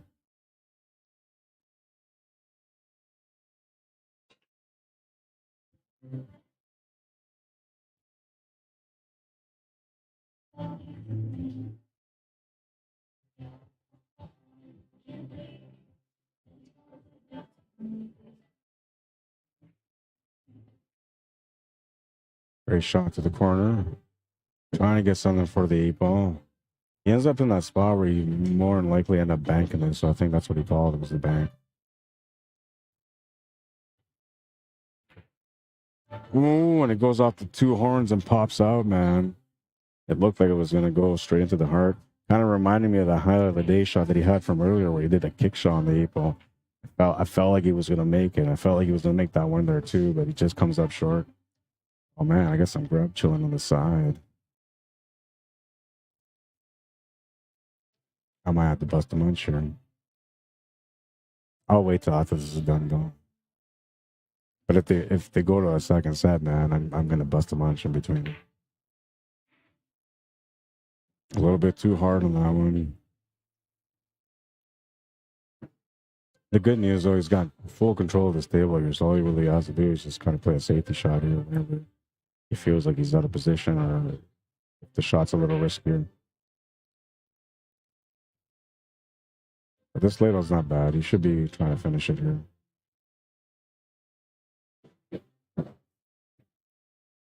Position here for the 2 ball, position for the 7 as well. Depending on the angle he's got on the 2 ball, the 2 ball might help him a little bit better because then he can address that 5 or that 1 from there.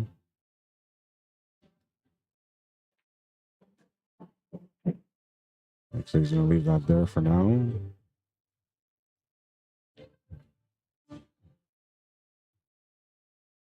Both the 1 and the 5 are available no matter what. Now he's got a nice little angle here because you can check off the rail to come back down so you can get the shape. Oh, I'm surprised he played it that way. I guess he's looking to play the 1, the 5, and then coming back down for that 2 or 4, whichever it is on the bottom rail. I wasn't sure about that. I felt like he would just play the up and then down and back up because that just seemed like the natural path, but nothing wrong with this. You just have to get the right lineup here for the shape on the 8. He's going to end up pretty straight on this. He's hoping that it's off the rail a little bit. See there, he's got a little bit of room, a little bit of wiggle room. He should be able to force his cue ball through here for the shape on the 8. That was supposed to spin up and came off that shot a little bit funny. It left him a little bit tougher on the 8 ball than he was looking for.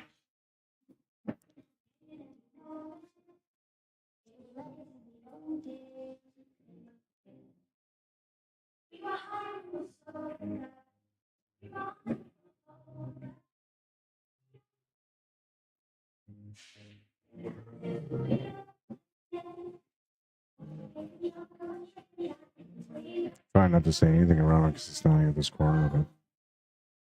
Oh, wait.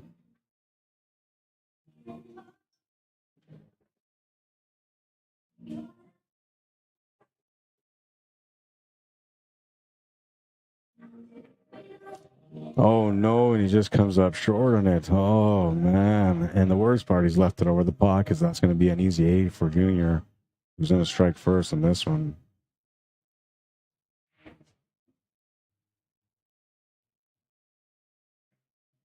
Makes the 8, takes the lead, 1-0. It's winner breaks. So he'll be breaking next in rack number 2. And you're probably wondering about the rules, maybe. So here are the rules. 8 ball, double elimination, winner breaks, straight races, race to 7 on the A side, race to 7 on the B side. True double elimination. So that means that if Billy wins the first set, we will go to a second set. There's take what you make, 8 ball. Or take what you make. That's what it is. I just say 8 ball because we're playing 8 ball. 2-move random racking system. Cue ball fouls only. Jump cues allowed. VNEA rules. And top 12 players are getting paid today.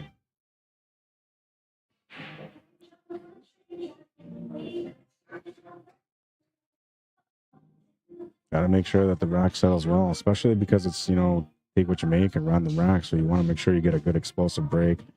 And that's what he's looking for.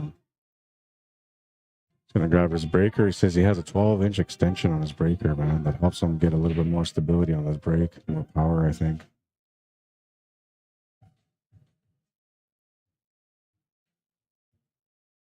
Take a look at the side view to kind of observe his break and check it out.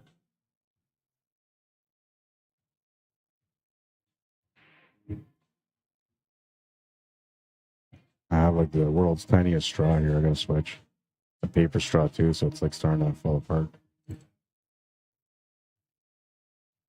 Yeah, there we go. We need some agua. Spanish word of the week, agua, which is water. Smash and break, it makes a ball, and we'll have an opening shot here.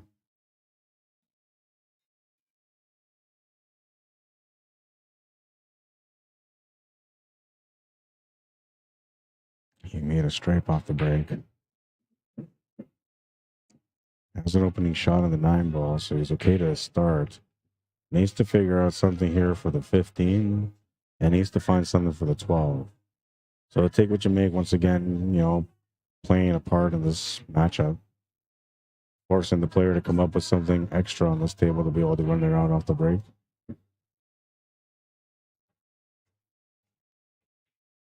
Oh, these guys are, I thought they were doing like some flower paintings, but they're doing like Boba Fett from Star Wars. That's kind of cool. couple of guys in there, and they're admiring their Boba Fett work.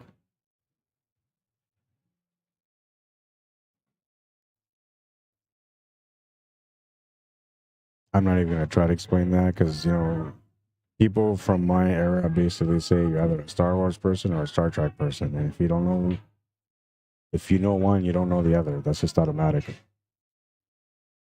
I was the weird kid. I kind of grew up with both.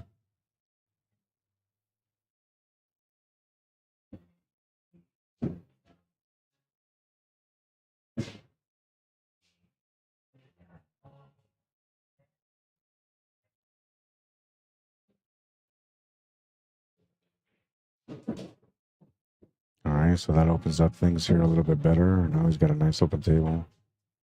And that's what I was saying a little bit earlier, man. The advantage that he's got over everyone else, that he's got monstrous breaks, man. And usually when he makes a ball off the break, he's always got a chance to run out because his breaks are so good. And you can see here, like he was in a little bit of a tight situation, but one good shot and suddenly it's a wide open table now.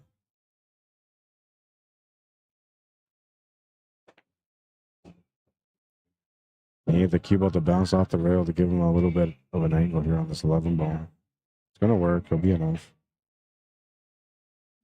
What he's looking at now is, you know, how to get from the 10 to 14, how he wants to finish this here, and then from the 10 to the 8.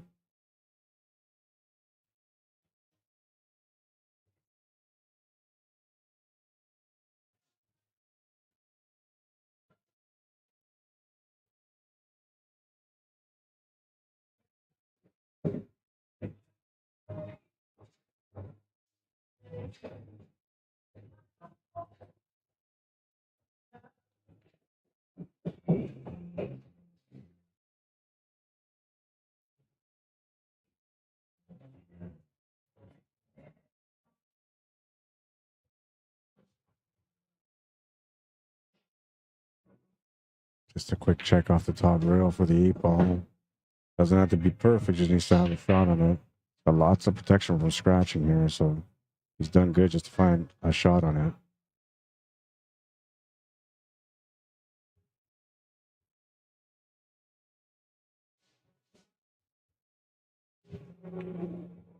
Makes the 8, takes the 2-game lead. Off to a good start.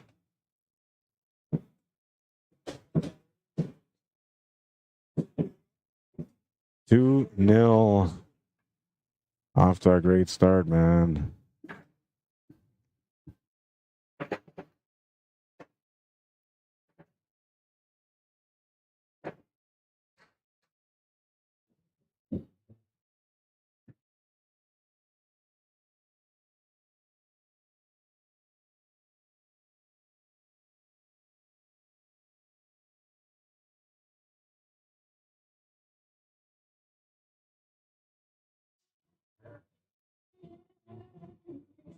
Pay attention here, guys, because you have to understand this. This is kind of like so important. You don't really want to learn this until after you're a little bit more advanced in your game, but pay attention to how much detail he's paying attention to when it comes to racking the balls.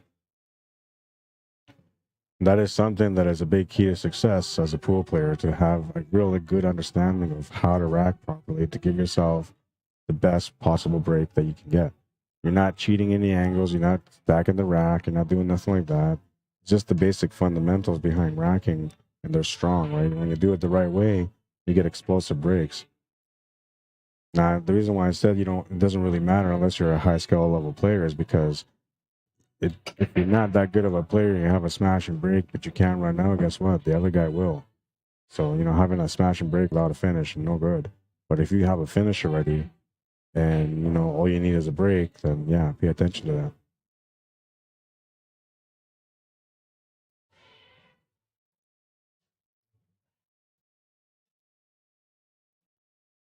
Look at this. Another smash and break. He's got an opening shot here. Table is nicely spread.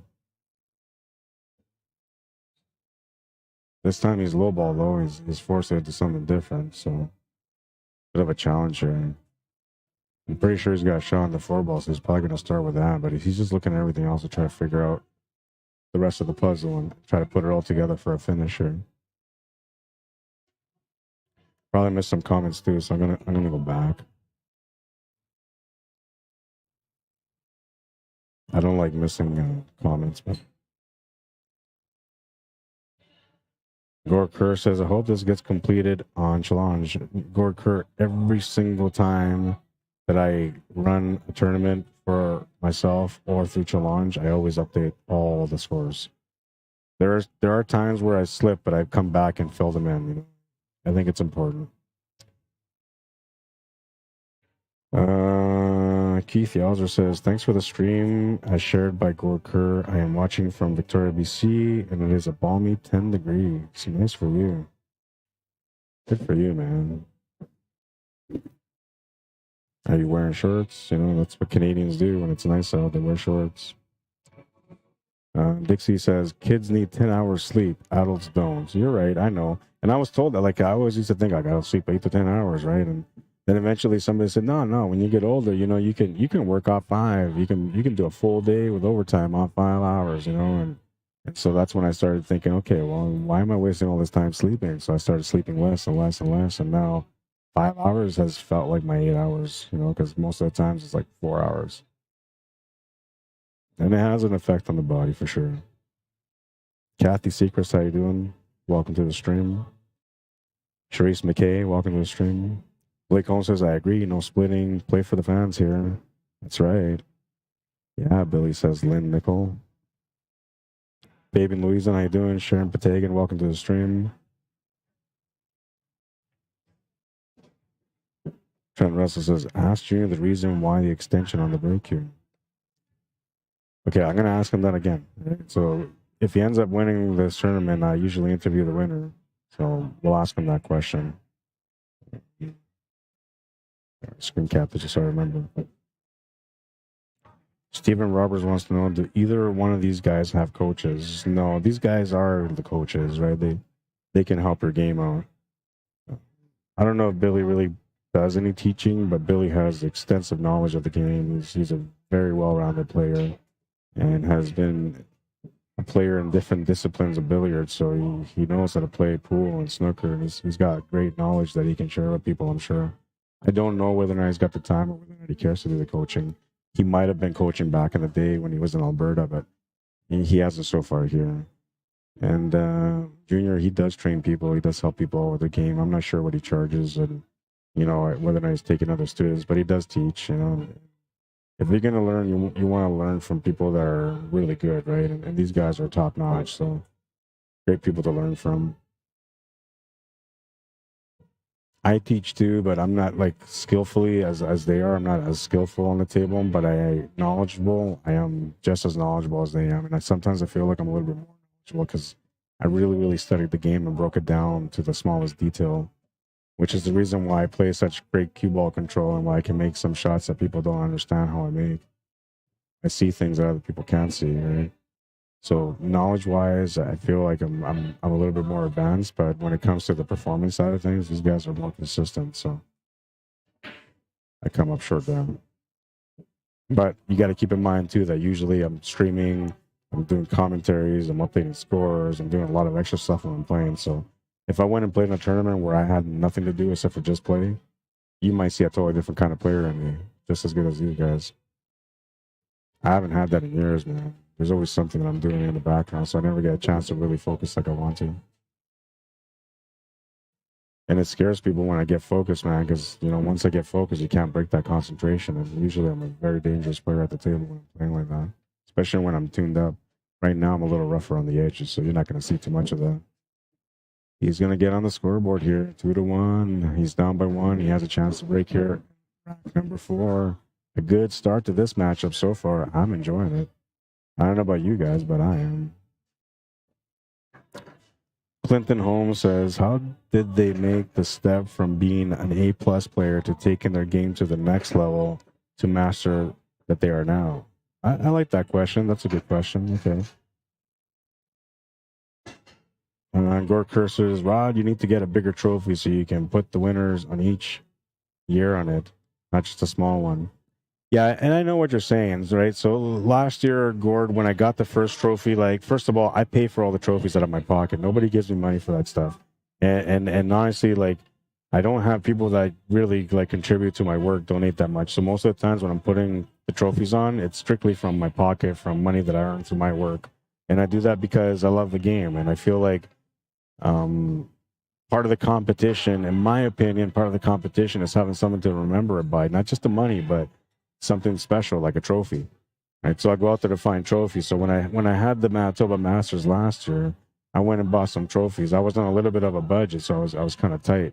So I bought the 2 trophies anyway, right? I had a first place and I had a runner-up. But then I realized that year that like it wasn't that big for these guys. They don't really care that much for the trophy, but I still do, right? So then this year I was going to go without a trophy, right? It's a little bit tougher of a year for me. So, you know, I was thinking, you know, I can't really afford to do it this time. So I was like, I don't know if I'm going to do it, right? But then I was trying to set up the stream, doing all the work for it. And I said to myself, like, I take pride in what I do. And part of what I do is trying to make people feel extra about their game, how good they play. And I think a trophy reminds us of that. So the more that I kept working on this presentation for the stream, the more that I realized that I had to go out there and get a trophy. So I went and got another nice trophy. It's a beautiful trophy, you know, and this is the last year for this one too. So last year they were both take homes. This year it'll be a take home as well, right? So you just take home. But starting next year, I already found the trophy, man. That's going to be the one. And I'm going to involve you guys in that, not right away, but I'm going to involve you guys in that. And yeah, you guys will see. I'll post the pictures of it. You know, it's this one here is like a $80 trophy, basically, the one that I got here. The one that I'm looking to get next is closer to $200. Plus, I got to get the pedestal built on it, so it'll be about $250 roughly when I'm all said and done with the cost on the trophy. They're just moving that table. That's what he's waiting for. He has a table in his way, and he's just trying to shoot this shot. So Junior's doing him a favor, moving the table for him, giving him more space, which is nice. But yeah, there'll be something special, man. And moving forward, the Manitoba Masters is going to have a great trophy. As long as I'm alive and I'm able to run tournaments and do the streaming side of things, and I'll continue to promote the game and have these events every year. So we'll see. Somebody's trying to walk through. They don't want to interrupt in the shots, so they're going around the long way. It's okay. Thank you for respecting the pool players. That's awesome. Not many people do. Usually all the painting people just walk right through the crowd, oblivious to that people are playing for something, but they're seeing that these guys are respecting each other and they're moving things around, so they went around. Very nice of them. Yeah, so next year, the trophy's going to be a little bit more, and I'm hoping to maybe get some sponsors for that trophy, but I'm going to try to build on that throughout this year and the events that I do. But yeah, I got plans for the permanent trophy for the Manitoba Masters. It's just, you can see it right now on the screen as I'm talking. Like, I got this big smile on my face, man. Just thinking about this trophy, it just like, it makes my heart thump, It's special. To me, it's special. Hopefully these guys will enjoy it too, man, because the design is like, man, it speaks volume. It sets a tone for the tournament. It adds a little bit of elegance to the tournament. I know I make this trophy sound pretty good. Wait till you see it, man. You'd be like, wow, like he described that pretty good, but he could have described it a little bit better because it's so much more than that. You need me to watch a shot? Yeah, I got to go watch a shot. I'll be right back. We're going to leave this side view so you guys can see it too.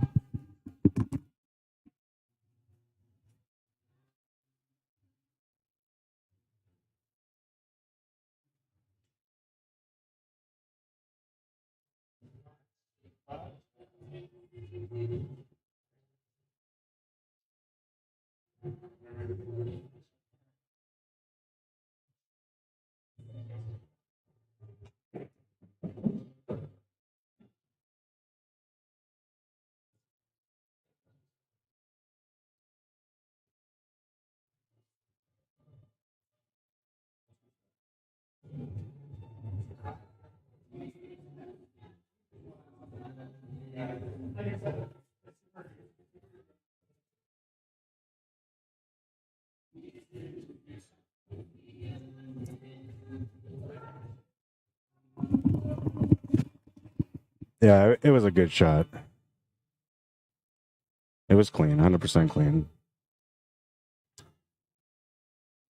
But yeah, I take a lot of pride in the work that I do, board, and so honestly, like, I don't think anybody really understands. Some of the people that I've met through the pool world here, locals from Winnipeg and Manitoba, they understand who I am. They know what I'm all about, and they know what I sacrifice and what I do for the game. But I do a lot, man. And I never try to hold back, right? Like I almost held back this year. I wasn't going to do a trophy, like I said, but I just couldn't. It wasn't in my heart, man. So I just went for it, right? My wife's looking at me like, you're crazy. But like, no, like it's from as long as I can remember competing as a kid, man, it was always about the trophy. There's something special about it. I mean, a lot of my trophies from pool, they're like all over the place right now in boxes and stuff. Don't get me wrong. So it's not like I keep them on a mantle and love them, but now as years are going by and eventually I'm not going to be playing pool no more, guess what? Those trophies are going to come up and they're going to sit on a mantle and I'm going to talk about the days back in the day, right? I won these trophies. So I believe that, you know, the game is a connection that you create forever. And whether you keep playing or you have to retire, it doesn't matter. When you look back on the memories, you're always going to be connected to it no matter what. So the trophies, that's what it does for me. And I like to share that with people, right? I want them to understand, you know, the joys of being a champion, right? And be able to reflect back and say, yeah, I did that. Kind of the same reason why I want to do something special for the highlight of the year, right?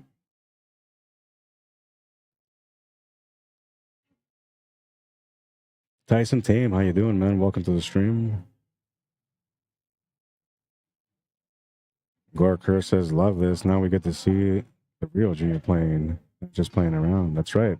It's 1,100 for first and 600 for second, right? So you gotta be sharp here, man. You know, you're gonna see his best game.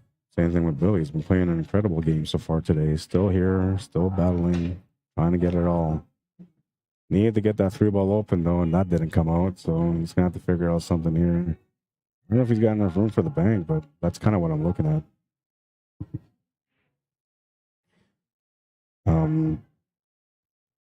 Stupid things feeling comfortable in my ear right now.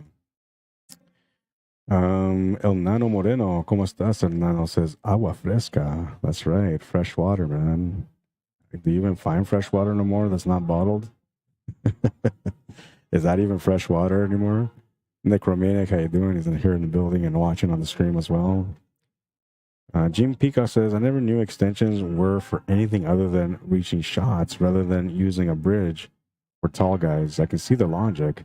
Yeah, and it's the same thing, like people will use like short extensions, so like a 2-inch extension, they'll put it between the shaft and the joint, right? And that gives them a little bit extra length, which allows them to like posture themselves differently while they're playing. Some of them, it gives them the edge that they need to be better. Some of them, it doesn't really affect them at all. But extensions, that's what they're using them for. Jason Number says, I didn't think you were allowed a solid in front and first corner. It doesn't matter because it's a random rack, right? So the front ball, whatever it is. It's random racking and it's take what you make, Newbert. So it's irrelevant, sort of. They're not going to get an edge by having a solid in the front and a solid in the back. It's all good. But you're right. There's a rule about that. People actually talk about that.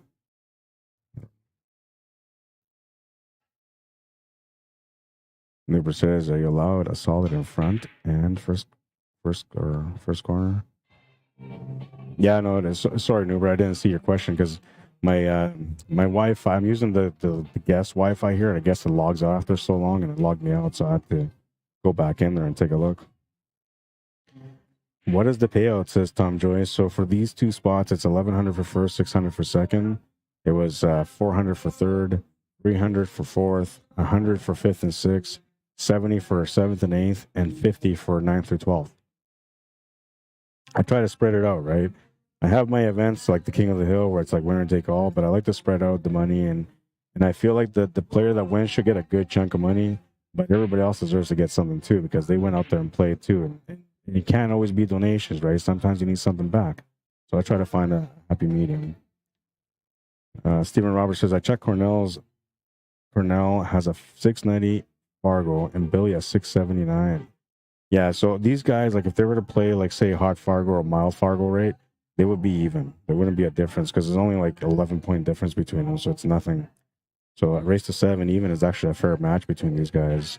And according to that, like it says that these guys should come down to the last rack on both sets if they go to 2 sets. It should come down to the last rack, according to their calculations. It actually should come down to the last rack with like one of them only having a couple of balls left while the other one finishes. That's technically what they're saying with the stat.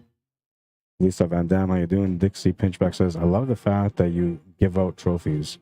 Yeah, you know, I don't know. It's competition, right? It's the feel, like I said. And I want people to love pool, right? The whole idea of everything and anything that I do when it comes to pool is that I want people to love it, right? If you already love pool, great. I'm gonna make you fall in love with it again and even more, right? Like that's the whole plan, right? If you're one of those people that never watch pool and you love it and thinking, oh, it's easy, you just make the stupid ball in the pocket. Who really cares, right? Well, guess what? You know, if you watch the streams, eventually you're gonna know what's going on at the table. You're gonna want to engage. You might even go out there and pick up a pool cue. If you do that, I did my job today. That's really what it's about for me. Bryce Johnson says, what's your rules on cue placement for the break? There's no rule on that. They can break from wherever they want. So I seen, you know, like break from the box stuff. I don't think it really matters. I don't know. I think, like, you know, at the end, like, it does make it a little bit more difficult for the players, but I like the random rack, the 2-move racking system, you know. I like that, to take what you make. I think those are the rules that they got to implement, especially for pro level, right? Like, take what you make, 8-ball like that. I would love to see that on pro level. 3-1, he's got a 2-game lead. He's got the highlight of the day so far, too, man. Nobody's topped his highlight of the day. Only him or Billy can do it so far. Gorker says, Rod, then get Kevin to buy the trophy as it is being held every year at the hangar. I get it, you know, but I bought the Andrew Thomas one too, and that's going to be used every year. I don't know. Gorker says, Rod, I will buy next year's trophy. It will be called the Crystal Palace Manitoba Masters Trophy. Okay, we can talk about that. We can talk about that for sure. Gorker says, I understand totally what you do for the game. Thanks, man. I appreciate that. I don't think enough people understand that, right? A lot of people judge me the wrong way and don't understand really what I am about. And I preach, man. I preach every time I get on the mic and I talk about pool. You know I love pool, man. You can hear it. You can hear the passion pouring through me, right? But still, people don't get me. You know, they see me the wrong way sometimes. But I think that's just, you know, whatever. I'll call it bullshit. That's really what it is. Mark Aguilar, how you doing? Stephen Roberts, how you doing? Says, Rod, you should look into stem cell therapy for your neuropathy. I kind of read a little bit about that stem cell stuff, right? And I've thought about it, man. I mean, they're even trying to create organs now out of stem cell, right? So the future is near as far as, you know, technology and how they're evolving when it comes to the human body and trying to fix our problems. I thought about it. I looked into it, but that's expensive, man. That's too expensive. Derek Moore says, yes, you can have a solid up front. Yeah, you can. I mean, but there's some people that have the ruling where you can't. I think it's BCA, the one where you can't do it. I'm pretty sure it's BCA where you can't do it. Rebecca Lepek, how you doing? Andre Nolette, welcome. Bryce Johnson, welcome back. I got to check up on my YouTube peeps, man. I haven't been on there for a little bit, and, you know, maybe you're feeling neglected a little bit. And Dean says, picture is fine, Rod. Oh, that was earlier. Okay. We're still talking about that. Yeah. I don't know. The camera thing is good for today, but I think I'm going to go back to the picture, man. Like right now, I would have been busting a munch. I probably would have ate half my meal by now. But I can't because, you know, the minute I reach over and I start chewing, you guys will know that I'm eating. And now it's like I got to talk on the mic with my food in my mouth because you know that I'm eating. I can't hide it no more. And I don't want to be that guy. I don't want to be chomping on the mic while you're trying to watch pool and watching these great guys play at the table, man. So, you know, I don't know. Camera's got to go. I even pondered the idea of removing it right now, but I won't. I'll let the stream run for today, and then, yeah. I'll let you guys choose, okay? You guys tell me. I already asked before, and actually, there was more people that wanted me to have the camera on me than there were people that said, you know, the picture's fine. And I'm kind of pointing out Dean Mosher here, but calling you out, man. Yeah, but, you know, I don't know. Some people say they like it, and some people say they don't. I'm going to go back tonight and I'm going to check out these streams anyway. So I'll tell you what.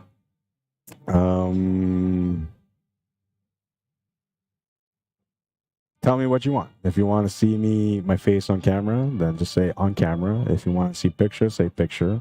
And then when I go home tonight, I'll take a look at the comments and that will tell me where everybody's at. If there's, like a 50-50 split, I'll just go back to the picture. If it's a 60-40 or 70-30 that people want me on camera, I'll do it a little bit more often, right? I just won't do it all the time. Honestly, it all came out from one of the pool players from here that watches and tunes in to watch the streams all the time. It came from him. He said, hey, you got to get your face out there, man. Scratch, that's going to be a ball in hand. He says people need to know who you are because it's like people don't really understand how passionate you really are, what you're really all about. So he says you got to connect everyone to you, right? And so, I don't know. I'm not trying to connect you guys to me, but I took his advice only because that camera was acting up on me today. So I roll with it. I swung. You guys tell me. In the meantime, I'm going to focus here on this matchup. Ball in hand, which is key here in this situation. He needs to open things up. And there's really nothing else tied up except for everything here on the bottom. And it's really not that tied up. But what he needs to do is he needs to get the 10 ball out. He needs to deal with this 5 and the 3 all at the same time. So he needs to figure out the right way to get this done. I personally feel like I would, maybe pop the 5 to the corner, the bottom right corner, and then set up for that 4 ball next to be able to pop that into the same corner, and then use a natural tangent line from that to be able to rub out that 10 ball, which then will give me the shot on the 3 ball to the side. At least that's the way I'm planning it in my head. If that works out, then I'm out, right? And this is really where perfection comes in as a player when you're trying to get into those tight areas to try to get a bigger result. A bigger or better result.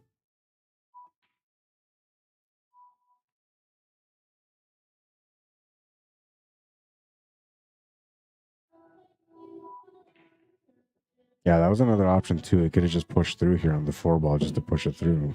The 8 ball being there is not a problem for him because it's tying up the stripe. It's not really tying up the pocket for him for the 8 ball. As long as he gets down to the bottom rail here on this table, he should be able to get on the 8 ball. So that was never really a problem. The 4 ball was. And I think I was thinking a little bit too hard there trying to bump that 10 ball out, because really that might have been where I came up short in this match by trying to play too pretty, too perfect. And that's something that players fall victim to, right? Trying to play too pretty at the table, man. And sometimes I think that happens a little bit more often when it's on stream because it's like they feel like they need to show off, right? And if that's the kind of mentality you got when you're playing at the table, man, you got the wrong mentality. I tell you right now, you got to switch your mindset. Get a little bit more focused at the table.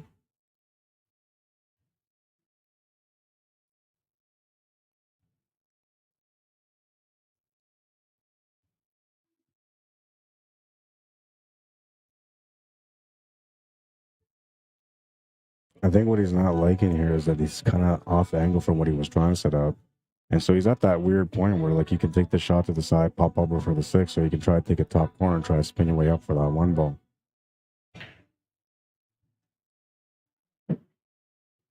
Takes the shot with the shape for the 1 ball, and he's going to get it. Now, good thing, not so bad thing, but not so good thing either, because now he's got to find himself trying to get perfect shape for the 6 ball, or else he's not going to be able to get out. And I'm wondering if he's off this rail. Yeah, he's a little bit off the rail, so he can almost kind of dig into this 1 ball a little bit. But see, if you're going to dig into this 1 ball for the 6 ball, you want to get below the 6 ball to make it in the top right corner so you can draw back for the 8 ball. That would be the ideal way to finish here. Well, it kind of worked out. A couple extra bumps on the 6, and he's got a shot to that corner anyway, but he's got himself in a tight area where it might be a little bit harder for him to be able to get that cue ball to come back off that cushion, off the side cushion, and back to the right side cushion again for the 8 ball. So maybe if you can find a forward path, that might work here too. But when you're looking at the forward path, you can see that the 12, the 13, the 11 are all kind of in the path right now. No good. So instinctively, you want to draw and try to get in between this 12 and 9. What a shot, but he's going to tie himself up. Man, what a shot that was. I mean, he was so tight, right? But ended up tying himself up, and he still has to try to find a way out here. I feel like he's tucked in kind of bad here, too. You see, he's right up against it. As long as he's got a little bit of cueing room, then he can do it. If not, he's got to mass out the cushion to get back for the shot on the 8-ball. And that requires a little bit of extra skill, good calculations, and the right delivery on the shot.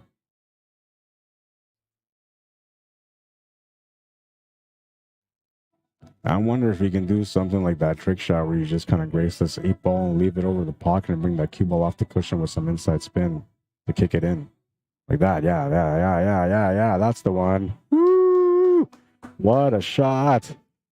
I was just thinking about it. Man, what a shot. That guy just stole my heart right there.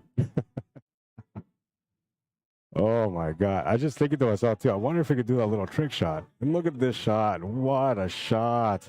Oh man. What a shot. Now, is that the highlight of the day? I don't know. It's got like absolute potential because he put himself in that tight situation. There were so many things that could have gone on there, but he put himself in that situation. He trusted his instincts, went to the trick shot, delivered and made it. What an exciting shot. What an exciting shot. Again, it's like a kid, man. I want more, Mom. I want more.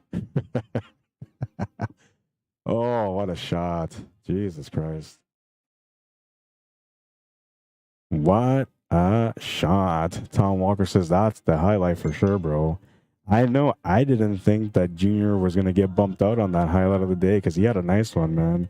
Here, I'm going to show you guys right now. But I'll tell you one thing, that his shot is still going to go into the highlight of the day because this shot that he made here, man, this is a beauty too. Shot on the 8-ball. He hooked himself just like Billy did there, and he got out. Look at this shot.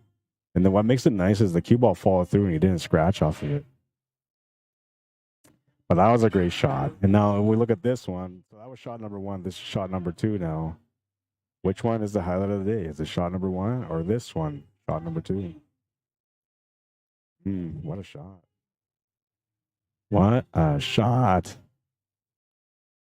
It looks like Billy needs to take care of something here real quick. So in the meantime, let's give a shout out to our great friends here at Kuiper's Bakery.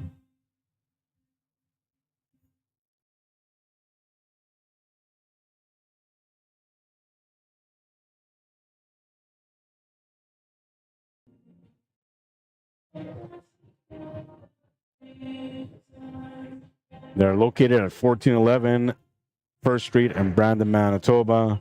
If you haven't had a chance to check them out, go check them out. You're not going to regret it. They got amazing food. I have this commercial with music too, but this time I decided to go without it. But yeah, if you guys get a chance, go check them out. You're not going to regret it. Amazing food, man. Try the cinnamon buns. Try the cinnamon twist. They have a multigrain bread. It's incredible. I'm not really supposed to eat bread, but when I sin right, and it's got to be Kuiper's Bakery. That's the only way I can do it, man. But don't take my word. You can go over there and check them out. They got monster cookies. I know you guys seen a little bit of the picture there of the monster cookies. Those things are to die for. I mean, seriously, my kids, if I ever want to get, entertained in the middle of the night on the weekend, I just put a monster cookie in the middle of the kitchen, right on the table, and I watch them fight. They're that good, man. They're that good. Pleasure all around, All right, let's go back and see what you guys are saying. Allah, Chris Mailing says Stephen Roberts. Yeah, that was a beautiful shot, man, for sure. We got lots of comments here on that one. On camera singing, lol. Yeah, that'd be me. Oh, I got some more comments here.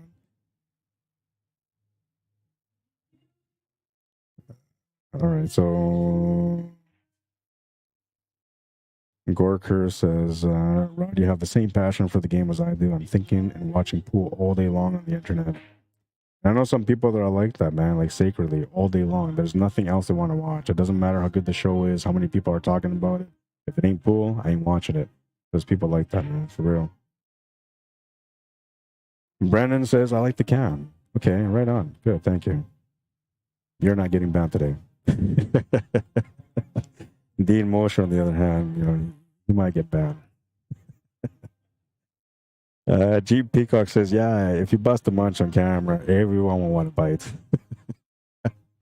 It's true. It really is. I make food look good, especially when I eat it, man. I'm all passionate about it. You know, like I'll grab a chicken wing and I'll hold it up like this and, you know, give it a little lick, then a little nibble, then a little nick, and then I'll just done, gone, just like that. And people are like, oh my God, I never ate a wing like that, but I want to eat one now. Good at it, man. I used to be a chef. I can sell food. Camera should be on, says Gore Curve. Thank you. Dixie says, on camera, singing. Well, when you see me singing, you see my eyes all closed like, oh yeah, baby. You know, yeah, it's not going to be pretty, but, you know, we'll get some good laughs out of it. It's all about the laughter, right? Karaoke pool, says Bryce Johnson. Now there's an idea. Two worlds coming together for two great passions, man. I'd be all over it. Like you can't just sing songs. You literally have to like play pool while you're singing karaoke songs. That'd be cool. I mean, we're doing it. We are doing it. I'm in Dallas, says Billy Thompson. He's from Calgary. Is he a Manitoba resident now? Seeing him playing more and more in Manitoba tournaments. Yeah, so the first time he came out to play, he played in the King of the Hill 9-ball at Bourbon Street. That was a few years ago. That's when he moved to Manitoba. He's been in Manitoba ever since, but he doesn't live in Winnipeg. He just lives outside of Winnipeg. So he doesn't come in all the time, but he's been coming out lately, and he loves the competition, man. Like, he won't come out for, like, say, like a Sunday tournament. He comes out for, like, the competitive ones. That's where he wants to be. He wants the best of the best. Great player. Kent Townley says, shot of the day. Or curses, there's your shot of the day. Dixie Pinchback says, definitely highlight of the day. Bryce Johnson says, yes, highlight of the day. Mike DeSellis, welcome back. Gene Peacock says, super shot, shot number 2. Billy shot is much more difficult, says Kent Townley. And I agree, it really was, man. El Nano Moreno says, shot number 2. How would you say that in Spanish? I know número 2, pero how do you say, ¿cómo se dice shot en español? ¿Cómo se dice shot? El tiro? Is that how you say it? El tiro número 2? I think that's the way you say it. It's been a while. But he said shot number 2. Bryce Johnson says number 2. Tony Dankowski, that sandbagger. How you doing, bro? Jackie Omioso says number 2. Gorker says Billy's was a lot tougher to hit it perfectly, to hit that stripe, to make the 8-ball. I agree, man. There was a lot of skill behind it. And Desiree says 3 of 2. Well, 3 to 2. Okay, sorry. I'm thinking, like, what shot are you looking at? He's the only one paying attention to the score. I got caught up. As soon as he made that incredible shot, like I just lost my mind, and I'm still trying to get it back in my head. I'm only on 4 hours sleep, so it takes a little bit more effort right now. Give me a chance, okay? Let me try. Oh, man. I swear to God, I love life. And Gore says, I have 300 for your trophy. Thanks, man. That would be awesome for sure. You know, I want to be able to do more, right? And I don't know. It's awesome when I see support like that. Same thing with Can Central Sports and Memorabilia, Sports Cards and Memorabilia. You know, they stood up there yesterday and decided to do some donations for the players, and you know, it's nice to see that, right?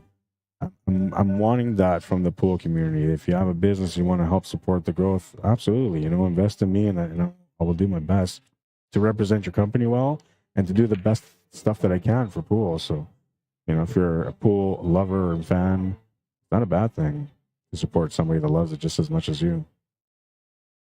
I say I love it more, but then you're going to say, no, I love it more. And I'm going to be like, I love it the most. And you'll be like, no, I love it the most. I have this argument with my kids all the time where it's like, I love you. No, I love you. Like, no, I love you more. No, I love you more. Okay, well, I love you the most, so go to your bed and go to sleep now. It never works. They never listen, man. Sí, señor. El tiro número 2. That's right. So that's what it was. Tiro número 2. So, you know, my Spanish is a little off a little bit, but I kind of remember some of the stuff, right? Nice shot. What a shot. These guys are putting on a show now, man. Like, Junior's like, no, Billy can't have my highlight. It's my highlight. This was a nice shot too, man. Very nice.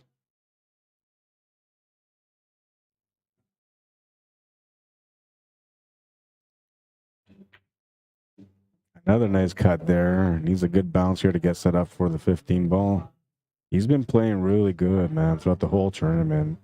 You guys didn't get a chance to watch him play too much, but every match that he's been on the TV table, he's performed, and he's performed well. Almost like you can't feel pressure, man. But you see that there's moments where the pressure is there, right? But it's not as noticeable, you know, because he's a confident player and he knows what he's doing.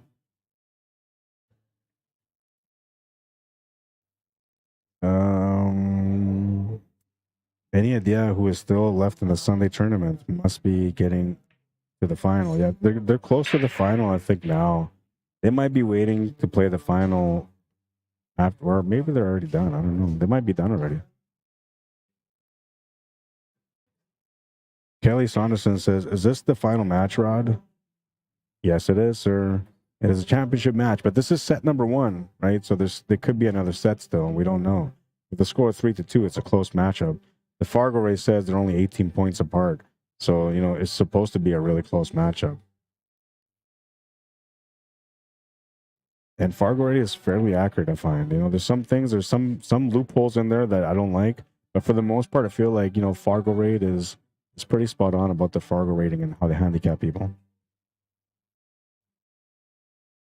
He's asking about the Sunday tournament, not this Masters 8-ball. Yeah, so he's talking about the Sunday Open 8-ball, which I'm pretty sure it's done now, which is unfortunate. I wanted to catch some of those matches too.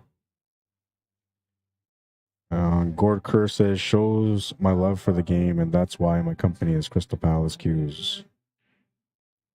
Yes, this is not the B-side final, Kent. This is the championship match. That's why I put it up there on the board with the title on top. It says championship match, race to 7. This is first set though, so there might be another set yet. We'll see.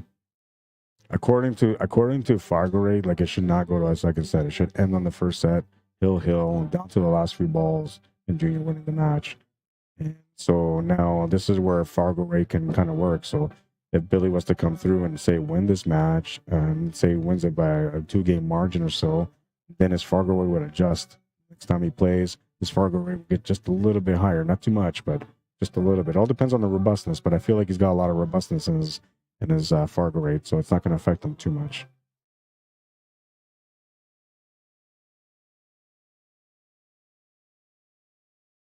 By the way, Gorker, I don't know if I was clear when I said to you about the Talon chalks.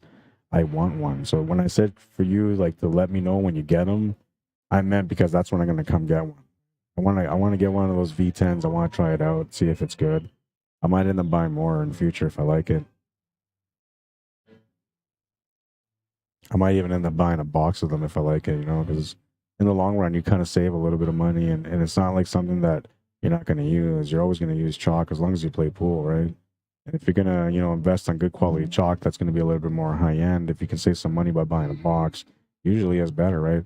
And I mean, there's always going to be some people that, you know, be like, hey, you know, sell me a chalk, so you sell them a chalk, right? Box is always better, but I'm just going to buy one now, and we'll see how it goes from there.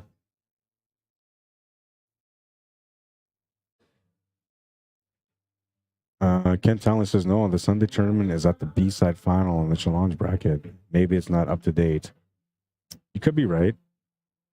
I don't see many players here, so I don't know who would be playing, if there's anybody playing in it. They're all like on a break waiting for this match to end, so they're going to have the final on there maybe. That could be it.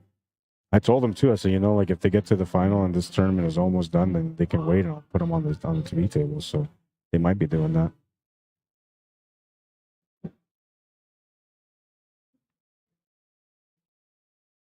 What's up, Jeremy? How you doing, man?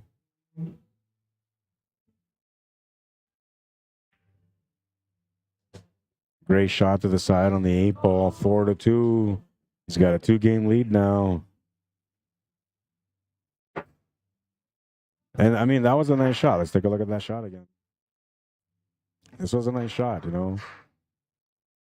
We've had a lot of exciting shots so far. This one was pretty nice. You know, it took a little bit of calculation. I mean, the lineup was there, so like, it's not like it wasn't going to work, but there was a possibility that if he didn't hit the right amount of contact or the wrong spin, that it might not have gone in. but it was a great shot. And I'll show you guys one more time Junior's highlight because it's going to be bumped over by Billy Thompson's highlight. So we'll say goodbye to this one. It will go on the archives for the highlight of the day compilation number 1 at the end of next year. What a shot that was. He hooked himself on the 8 ball, made a nice kick shot to get it. Moving into rack number 7, Cornell McLean Jr. break. It's winner breaks. He's leading by 2. I'd like to get something going here to continue the lead in this match. I don't know if he made anything. He might have. It looked like maybe something went in. Yeah, and I got to change the shot here now because we're going to put Billy's shot on there now.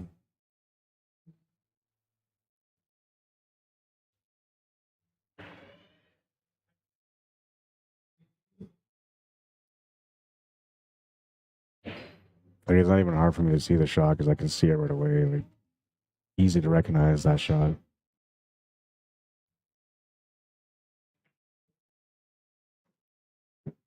Oh, I missed what he did there. Let's see. So there's 3, 4, 5. So he's stripes. Okay, so he's got a good chance here to be able to win this game too, to run this table out. And that's what I was saying. Like, he's got such a good break, man. That take what you make, the random racks, doesn't really affect him that much because he's got an explosive break that usually does a good spread, and that's a big part of his game. I mean, don't get me wrong, he's got a lot of skill and behind that too and knowledge, but a big part of how he gets on players and how he beats them so quickly and easily, it's a big part that has to do with his break. He's got a really good break. You know, and if I was to say something, you know, I'm going to say this right now, like, there aren't too many people out here that I would actually go to ask about the break so I can get, you know, better on my breaking, but I feel like he's one of them. The other guy that I feel like I would maybe ask too is Johnny Baptiste, because he's got a smash and break too. And usually when he pops the cue ball on the break, he runs that table out like, you know, 9 out of 10 almost. So he's another player that I would ask. Don't ever ask me for breaking advice. I mean, I can help you a little bit. I can show you the racking. I can show you the right fundamentals for the break. I can even show you the right spots. But I'm not very good at my break, so you're not gonna get. You're gonna need some natural talent. I can just show you the way. You gotta get there on your own. Kind of thing. Your transfer expired. Get off my bus.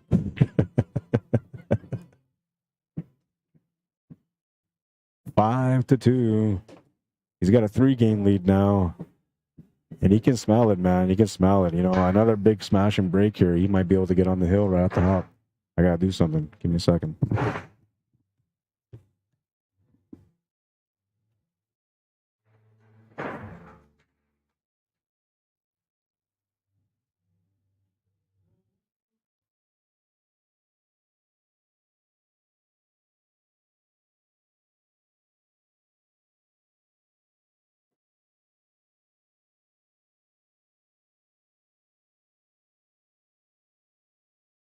All right, I'm back. I had to go get off the camera, man. You know, now that I'm on camera, I feel like a little self-conscious about everything. I don't know if I like this. I mean, I do and I don't, right? I don't know. I might like it more if it wasn't lagging as much as it is, because like right now, okay, I'm gonna try to do a move like you can't even see it. It's gonna lag out. Right? So I can't even look cool on the camera right now. I can't do anything cool where you guys will notice it.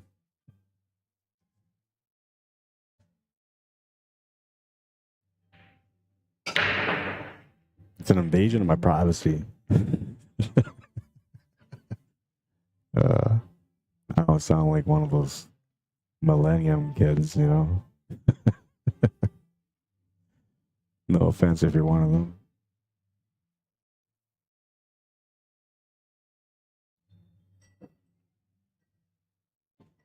Drop in and check on our peeps on YouTube. I am not trying to neglect you guys, but welcome to the stream. Okay, so we got some other comments here for the highlight of the day. James Pierce says, what a great shot. Dean says, wow, Billy shot. D-Dub 1, 2, 3. Abel says, big time shot of the day. And Dean's laughing at me. Yeah, I know. We're going to show it after this frag. We're going to show you guys that nice highlight from Billy Thompson again. It was a beautiful shot, man. And that's how I know usually when I got the highlight of the day, because the highlight of the day, like I want to see it a couple of times, you know. I don't want to just see it once, and then when I see it, like I want to see it again, right? Like it makes you want to enjoy it more and more. So that's when you know when you have a great quality reel. Another smash and break, another great spread. Honestly, a big advantage here for him. A lot of these guys had a really tough time trying to adjust with the take what you make and the random racks, you know. And I think a lot of that's because like they were making a ball at the break, but the layouts weren't very good, so they had to deal with breakouts and all sorts of weird patterns. Where Junior so far, when he breaks, like you guys have seen it so far, every time he breaks, man, it's smash and break and a wide open spot, right, and a great starting point. You know, it makes us kind of wonder a little bit more about that 12-inch Q extension on the breaker, which we're going to ask him about after.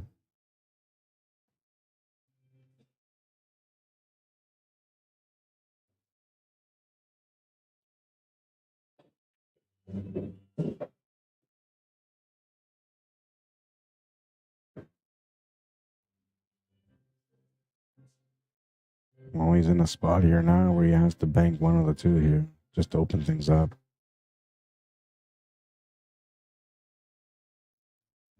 I don't know what else he can do with his 5 in that one. He needs to get to one of them. He needs to get one of them out. Technically needs both of them out. It's not quite there. Let's take a look at the side view so we have a better understanding. So you can see, like, it's almost there for a bank corner on the 5. It's pretty close for a bank corner on the 1 ball too, but he's slightly off angle, so it's not going to be there. If he tried that bank corner on the 1, he's going to end up running into that 15 ball, which is not what he wants to do.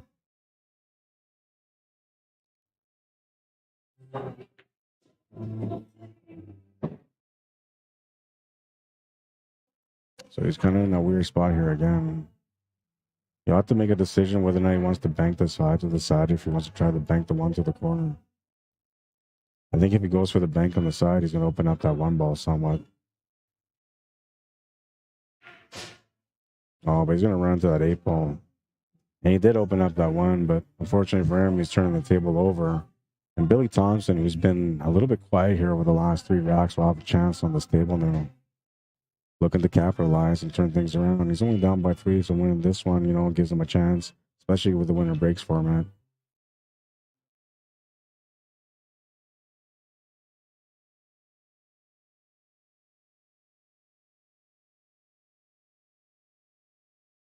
I'm gonna wait till he shoots the shot, and then I'm gonna move because I feel like I'm a little bit off center on this camera, and I was trying to center it. So the whole point of setting it up the way I set it up was so it'd be centered, kind of on the edge. Almost like I'm a little bit shy of the camera, like I'm just trying to sneak out of it. Oh wait, that's the wrong way. I gotta go the other way. Disappear. Kidding. It's so bad, man. The lag, like, you know, it just makes me look like I'm all slow motion. Like by the time people see it, they don't get the joke anymore. It's like, whoa, what? It's like that commercial. If you're Canadian, have you seen that? I think it was TELUS commercial where that girl's like, you know, looking at her phone and she's like, oh, what do you think of my video? So he shows it to her other girlfriend, and the girlfriend looks, she's like, oh, cool, but what is that? She says. And she's like, what? That's how the video is. And so the girl's like looking at the video on her phone, and the girl's doing like all these moves just like she's doing it, but then suddenly there's lag on her phone, so it's like a quick repeat, like it's skipping, right? So she does this like weird little move, and that's where the girl was copying the move because she was losing her connection. It's kind of a funny commercial, really, but that's kind of how I feel right now. You know? A little laggy.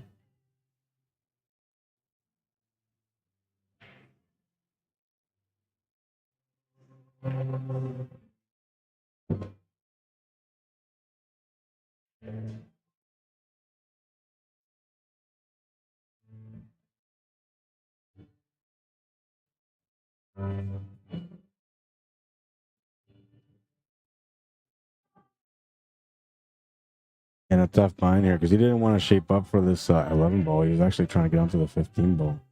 So he's ended up in a tough spot. Not what he wanted to do. He'll have to find a way to reassess here, and it's kind of like key for him to make the shot. He doesn't really have any other options. Other than that, he's got to play a safety, which the possibility is there. He's got the 8 ball as a blocker, and as long as he leaves the cue ball on the left side of the table, that 15 ball's blocking the corner, top right corner, for both the 1 and the 5. You have to make a decision here. He's not feeling comfortable. So this is one of those things where your instincts are kicking in. Your body's telling you what to do, how to adjust. I'm going to move my chair over here because I don't want to be in the way when he's shooting. Yeah, and I want it to be a little bit more center on the camera anyway, so I think that kind of works. Actually, it doesn't. It looks like I'm a little bit more off camera here. What a shot. And he gets the shape. That was a nice challenging shot there, man.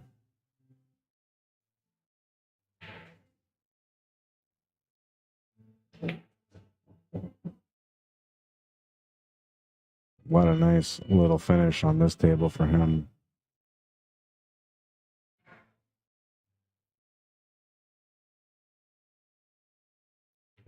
Makes the 8. He's down by 2. Breaking next. And rack number 8. No, rack number 9. Sorry. Take a look at the shot. It's a gooder. This is a nice little cut here. The perfect way to get the shape on the 15 ball too, man. He had to get around the 8 ball, had to get between that 1 and the 5. What a shot. And now let's take a look at his highlight of the day shot. Here it is.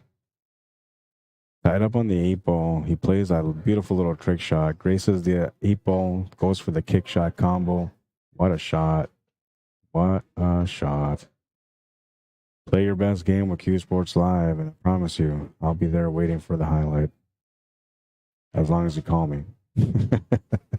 If I ain't streaming your event, I'm sorry, I can't do anything for you. Hey, you got the wrong number.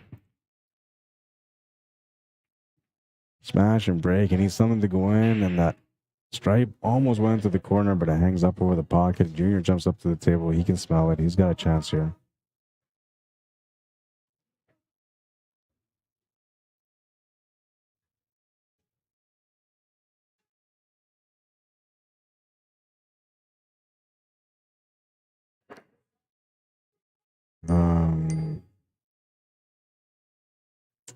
Let's see. Tolls versus Otman Hewlett on the B side. So they played, yeah. I don't even see Otman Hewlett anymore. I'm pretty sure they played already. They just didn't update their challenge bracket. And see, that's what I'm saying. When I run the tournament and I'm doing the challenge bracket, I see it through, right? I'll try to see this through, but I have no idea who won. I have no idea what the scores were. Norman Hill, what's happening, man? Says, hey, Rod, how goes the battle? It's going, you know. I'm trying to survive. I'm 4 hours sleep today. It's been a bit of a rougher day for me, but thanks to you guys have made it entertaining. You've kept me awake. You gave me the oxygen that I needed to be able to survive in life, and I appreciate it. Still here. Still awake. All I got to do now is, you know, survive this match, another hour of teardown, and then, you know, get home and try not to pass out while I'm driving. I should be okay. I'm not that tired. I'm a trooper, man. I've been a trooper for as long as I know. I've been a trooper.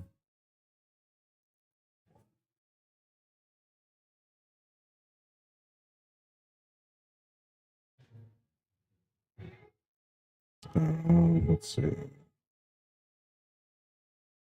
Rod, what is your email so I can send you money for the big trophy? As long as you buy it, get the names, runner-up names on it for this year and last year to show who the best players of the year are. Okay, I'll have to call you, man. I'll give you my info and stuff too. Diamond Dallas says like side view better. Oh yeah, okay. Like this better. It displays the table a little bit better. I'm not a big fan of it, but if you have the lineup properly, then you know it's acceptable, right? It's not bad. Makes the table look a lot bigger for sure. What's up, Tyrone? Lord Curse says, does Shannon break well? Usually, Shannon's got a pretty good break too. He's got that snap and pop, but he's got that one spot that he works off of, and I think he's mastered how he approaches that to give him the highest percentage to be able to make a shot to break, because he's never really switched his spot, and he's usually getting the same kind of results on the table. And Shannon's such a good player that really all he needs is just to make a ball, and he'll usually damage you on the table. You'll run the table out, and if not, he'll hook you really good. Gord says, I'm trying to be the official supplier of Tam Chalk and JB cases. I currently have over 30 JB cases and 50 various cues and about 10 carbon shafts, along with 10 Predator wood shafts and many others. Good for you, man. You know, the community needs people like that sell products like this to be able to help them get better pricing and good quality products a little bit faster. So good for you, man.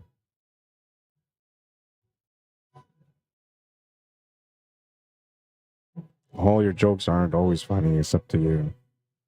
Yeah, you're right. They're not always funny, but to me they are because I'm stupid. I don't need a lot to laugh. I already like life enough, man. Just poke me a little bit and I'll laugh. Emil Pickle says, that's a pretty nice shot by Billy. It really was. It was a beautiful one. Dixie Pinchback says, I prefer the side view too. Really, eh? I guess, you know, because when you look at the side here, like it looks a little bit better. Like you can see the form better. But a lot of that has to do is because of the angle that I'm using for it, right? Like I'm a pool player, but I have the eye, right? I have the special eye to see things. So when I looked at this angle, I wanted something specific. The first time I used this angle wasn't very good. But now that I'm using the angle differently, it's a lot better, right? And I actually like this too. It's not bad, but I prefer the front view because, you know, it's a different perspective. I don't know. It's more centered, I guess. Especially this one. This one's way off center.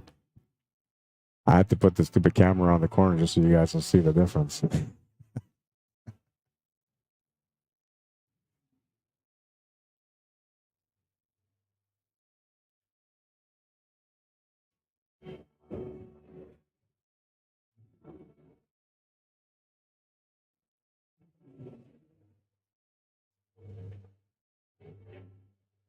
Oh no, he's going to scratch on the side off the 8-ball. Man, and he knew he was going to run into it, but he didn't expect that. That was supposed to be a control shot, something that helped him out in the end. Instead, you know, he's going to come up short. He's going to give Junior a ball in hand. Or not a ball in hand. He's going to give Junior a chance at this table. Oh yeah, it's his ball in hand. He's a scratch. So he gives him a ball in hand and an opportunity to be able to get on the hill first here. Now, the problem with, you know, this is that Junior's been having some monster breaks, man. So if you put him on the hill with his break to go, he's gonna more than not, he's gonna capitalize on that break and try to punish you there and close out the match.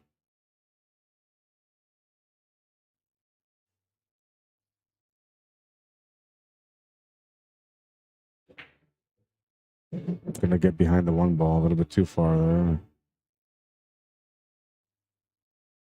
Or maybe that was perfect. I don't know. I thought maybe he was trying to shape up for that 10 ball there, but could be wrong. And I mean, he could shape up for it here, so it's not that big of a deal if he came up a little bit longer on the shot than he wanted. Yeah, this is what matters here. If you're going to go for that shot next, you have to have the right angle on this because you want to make sure that the cue ball follows through so you get the finish here.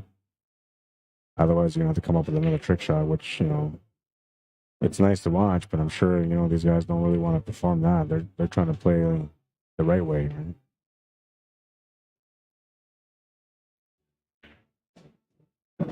Good pace.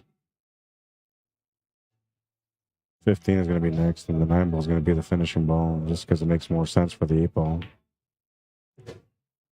You can play this through off the cushion, or you can just draw it back. Most people will just kind of draw this back real quick. I don't mind playing it through off the cushion. I usually play through all my shots, so I try not to force the shots, and you see that he's kind of playing the same way. 8 in the corner, 6-3. He's on the hill, and he's breaking for the match. And rack number 10. Monster breaks, man. That's what he's all about. He needs a big one here. He doesn't really need it, but he wants a big break here. He wants to be able to close out on this one. Billy is just hoping that he gets another chance on this table so he can try to get back in this match. Norman Hill says, everybody's funny is different. That's right. That's right. I mean, I laugh at a lot of crazy things too, man. Don't get me wrong. But yeah, everybody's got their own sense of funny, right? You're right. And I don't know what mine is. Mine is just kind of Kind of a clown. The side view is much higher. That's right. That's right. So, and I could do that with this one here too, which would make it a lot better. But you know, then I gotta worry about people that keep walking into my tripod, so I don't take the risk.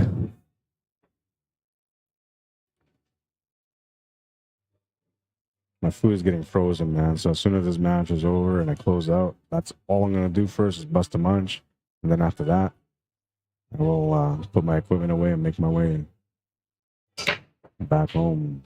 Smash and break. He tried to get the finish on this break, man. Lost the cue ball. It will be an open table, and that means that Billy will get his chance that he was looking for. Because, you know, Purnell has such big breaks, it's going to give him a nice opportunity here to open up, to try to get within two. Now, the worst thing about it is that because Junior's on the hill, he no longer has any breaks. He either wins the match or he's got to watch Billy, you know, four-pack him. That can be frustrating for a player if that happens, man, especially when you feel like you had the edge, you had the control, right? Nothing's ever guaranteed off the break, though, that's for sure. He was just trying to get something good in there. The idea wasn't for that ball to jump off the table. It just kind of worked out that way.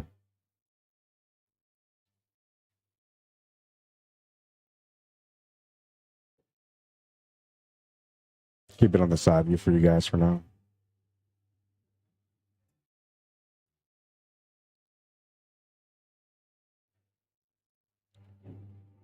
Burke here says, at least you can walk. I still play twice a week in my wheelchair. That's my love for the game.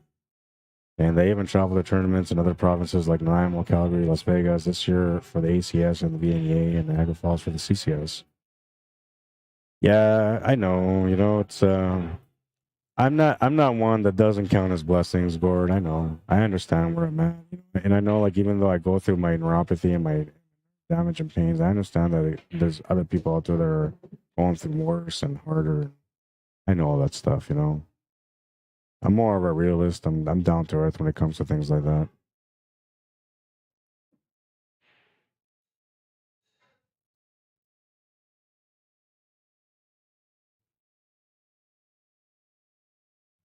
Need a top center view, says Kent. Yeah, and I'm working on that too, man. It's a little bit extra, right, to do it, but I'm working on it. I think the problem for me is that a lot of this stuff for me to do it costs money, right? And I don't really have a lot of income coming in from the pool work that I do. So, and the other income that I do have, usually that goes towards taking care of my family, paying for bills, you know, the rent, car payments, all that kind of stuff. I did, you know, like I had a couple of big jobs throughout last year that I did. That, you know, from there I ended up upgrading equipment, so my equipment got a lot better, but it's been quiet so far. The end of this year was really quiet, and the beginning of this year so far has been fairly quiet for me when it comes to work.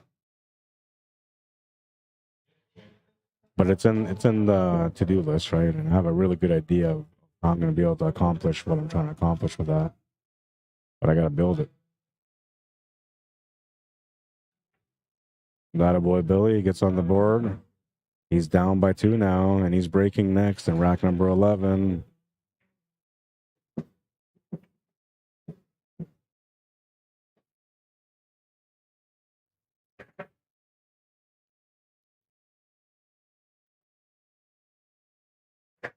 Let's see. Big time shot of the day.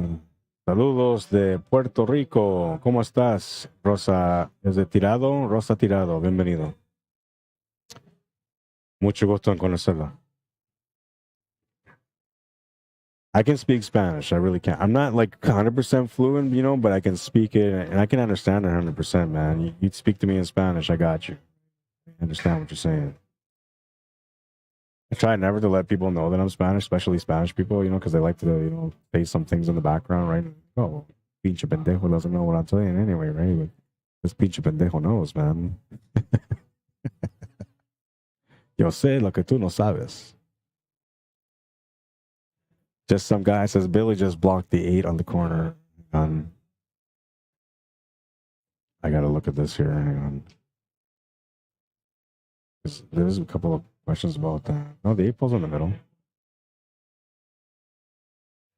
Somebody was saying earlier that, you know, the 8 ball wasn't racked in the middle, but you can see the 8 ball's in the middle. It might just be confusing because of the 4-ball, right? The 4-ball kind of looks like the 8. Orlando Morales says, thanks for the stream, Rod. Buenas noches. Buenas noches, amigo. Somebody asked me to do, like, you know, Spanish commentary, right? So I thought about it, man. But the only thing is I don't have all the terminology. I don't feel uncomfortable in my own skin so I can speak the language, right? I just don't want to embarrass myself and have, like, this gringo accent while I'm speaking in Spanish on the commentary, right? Not that I would, but in some words I might.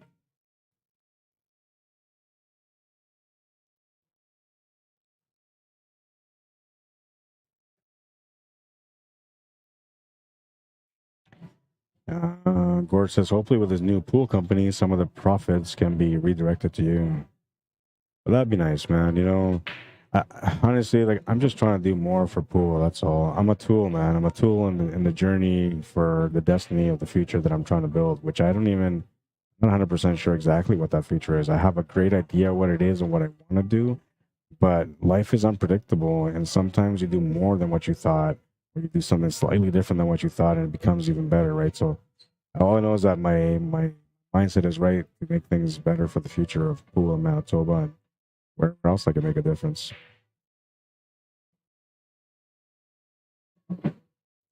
I think about sometimes, you know, like I've had offers to do some work for some big name companies, right? And I think to myself, like, would I do it? You know, like say for example, if Matchroom gave me an opportunity to come and work with them, would I take it? Yeah.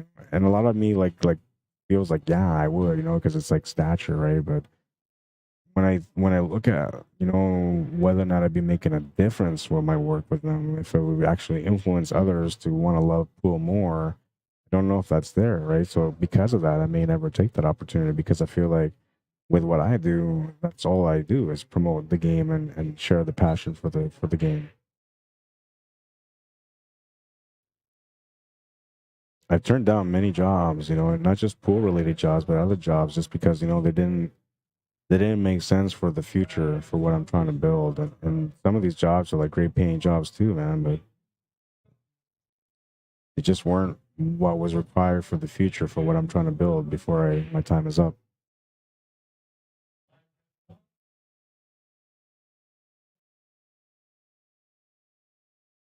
We're playing some doors right now, man. I'm about to start busting a rhyme in here. Great chance to close out the match here. He's trying to figure out the details, man, because he knows that if he doesn't finish here, his opponent gets within one, he breaks next, and we might find ourselves in a hill matchup. You don't want to do that.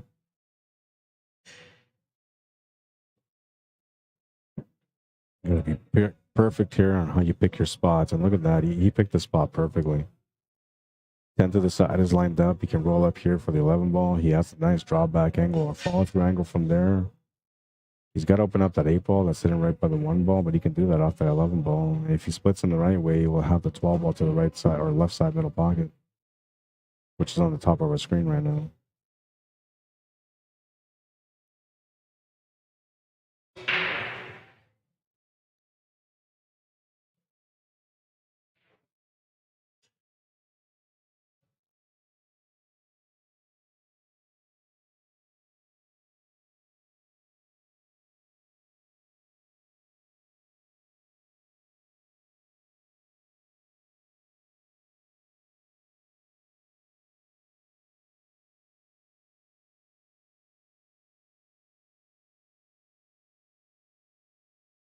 Almost has to punch us through just to open up the 8 ball properly.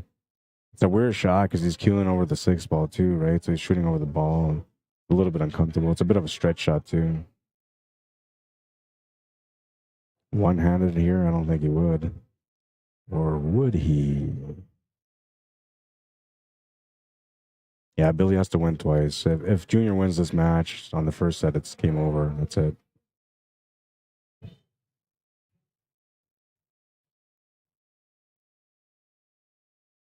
You're watching without audio, so much appreciated. Oh my God, you insult me, David. Vote. I'll remember that next time I see you, man. It's okay. I mute myself sometimes too, man.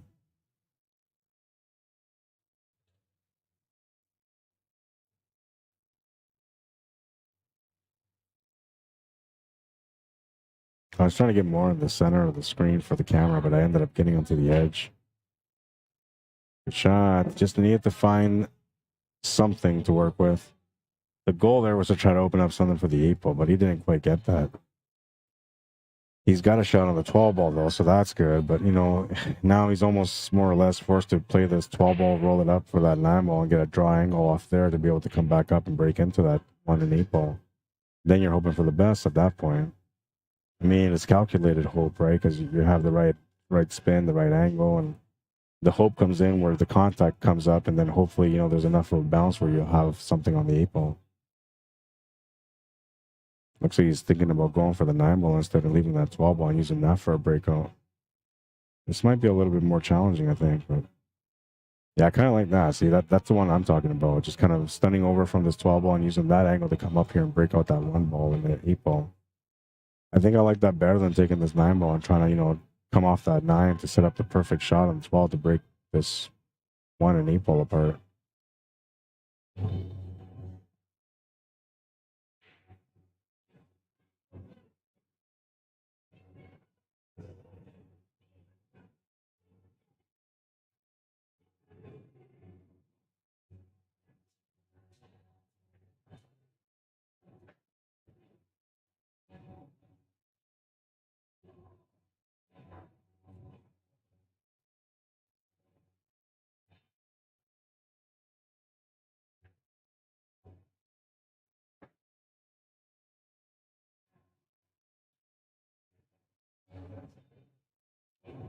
See, and this is one of those situations where you need to take your time, right? You have to make the right decision. So he's been pretty quick for the most part. The way he plays is, you know, he's got a natural rhythm. And this is probably one of the only times where he's slowed down quite a bit. But this is like a crucial point of the match here. Getting this win here means that he wins the match. Losing this rack here puts him in a little bit of a dangerous situation because his opponent's breaking next for a chance to be able to tie things up. He thought about drawing up the cushion there to open up the 8-ball, and he's not going to get it. So now, you know, this is a little bit different. Let's take a look at the front view. I know you guys like the side view, but the front view tells me a lot. That's the reason why I like the front view.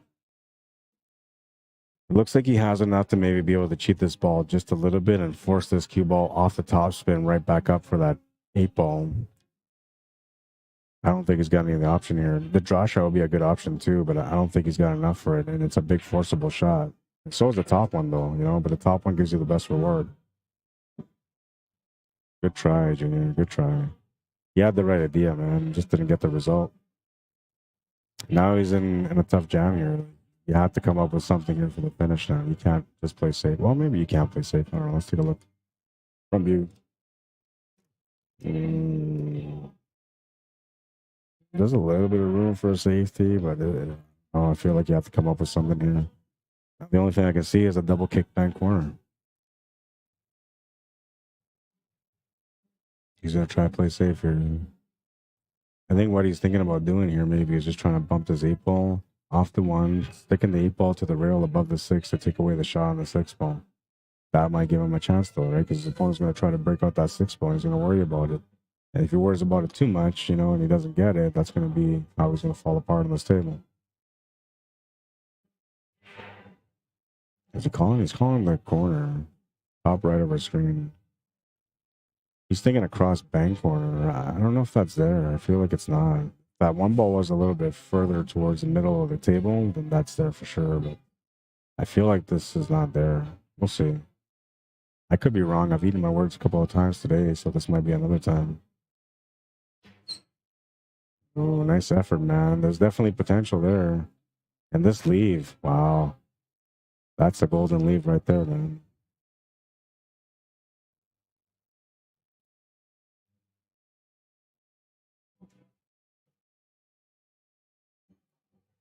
I mean, there's a couple of opening shots there still.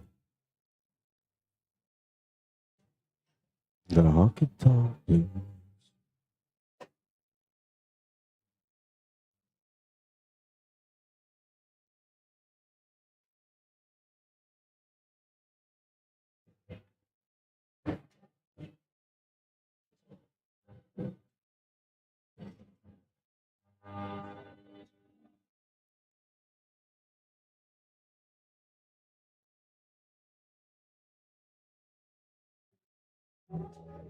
Yeah, he's really got to work this out here.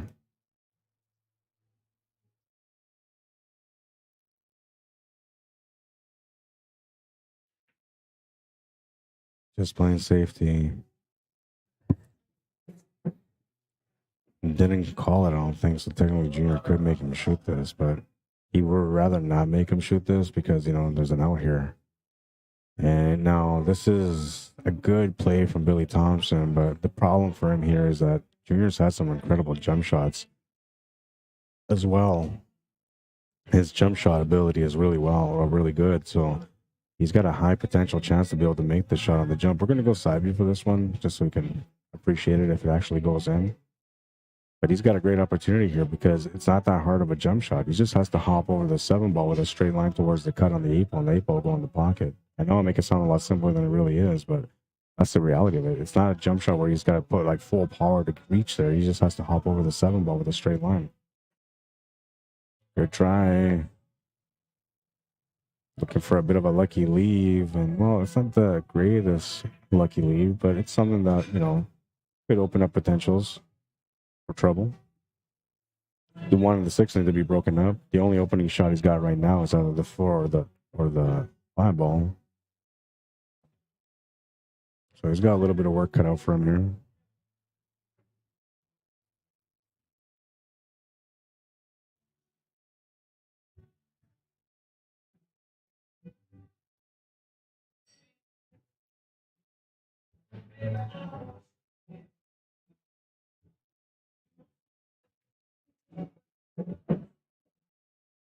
Good shot. That was the trouble right there. That's what he needed to get to. And if he doesn't really have this, he can just play a safety here, which I think is what he's going to try to do. Yeah, that's all he can do. Junior's going to call it. He's got a kick shot. It is available.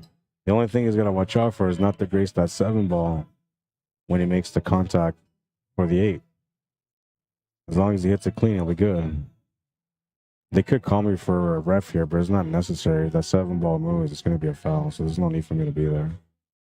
This will be a big shot if he can make it.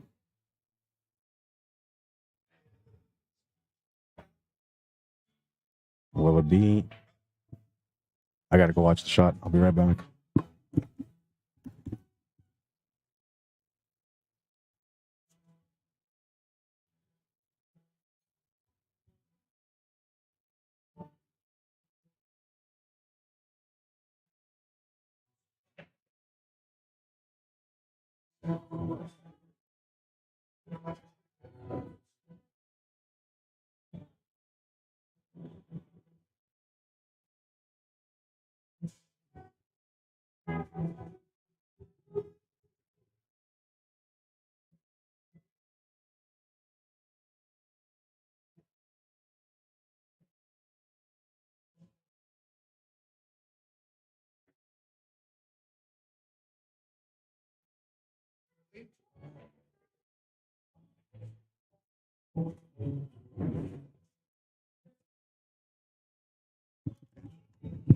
That's going to be a ball in hand. So a good shot there from Billy Thompson. Got himself an opportunity here with a ball in hand. And he can make this work. Fix my chair here. I feel like I was off-centered, right? So I was supposed to be right in the middle, and somehow I'm in the end here at the edge. I'm leaning forward right now because I'm a little chilly. Not because I'm chilling, but because I'm cold.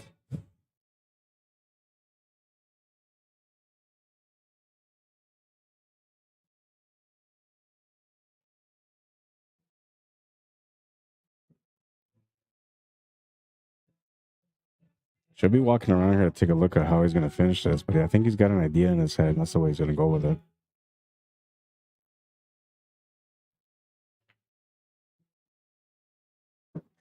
Three rails here to get the shot on the 6 ball. Take a look to see what kind of angle he's got. He's got a great angle here.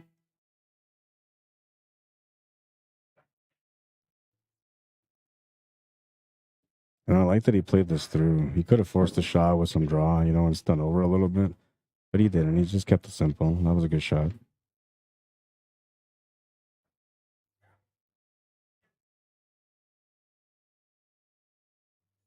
Makes the 2 to the corner.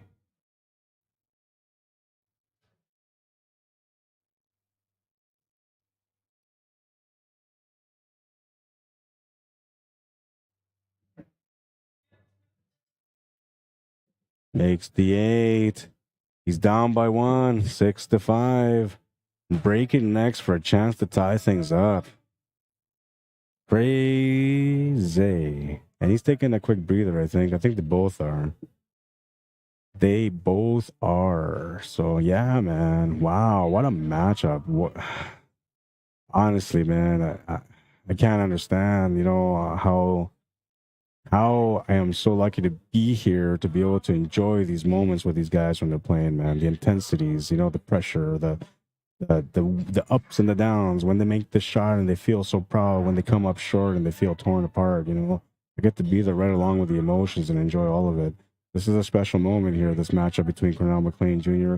and Billy Thompson. We're having a real classic here in the Manitoba Masters 8-ball Classic, 6-5, down by 1, trying to tie things up to take it to the final game. If he can do that, that's going to be awesome, man. But it's a big F, right? So it all comes down to the next rack and how that break goes. And if it doesn't go good, you know, then Junior's going to have a chance to close out.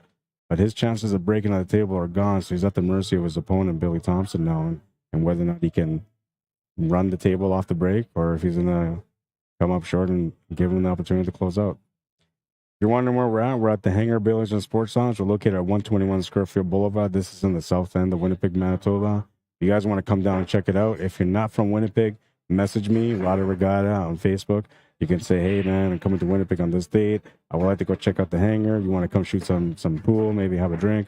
I'll come down and meet you, you know, and we'll shoot some pools for sure, or some pools. We'll shoot some pool for sure. Yeah, I'm tired, man. But that's where they're at, the south end of town here in Winnipeg, Manitoba. And now we have Billy Thompson coming back to the table. Junior is still coming back, so Billy's not going to start yet. We're going to wait for Junior to come back first. Well, let's do a shout out to these guys too, man. Can Central Sports Cards and Memorabilia. Thank you for your donation to give away a couple of gift cards. They were trying to give away 4, but I just couldn't squeeze them all in, so we only give away 2. I appreciate it out of the way. The winners were Curtis Fedorovic and Kelsey McLean. Those were the winners. But if you guys want to check them out, they're located in Winnipeg, 995 Milk Steagle Drive, Unit 101 here in Winnipeg. And if you want to check them out online to see what they're all about, go to cancentralsportscards.com. Thank you for, you know, doing what you did to support the game and to give something to the players, you know, something extra here at this tournament this weekend.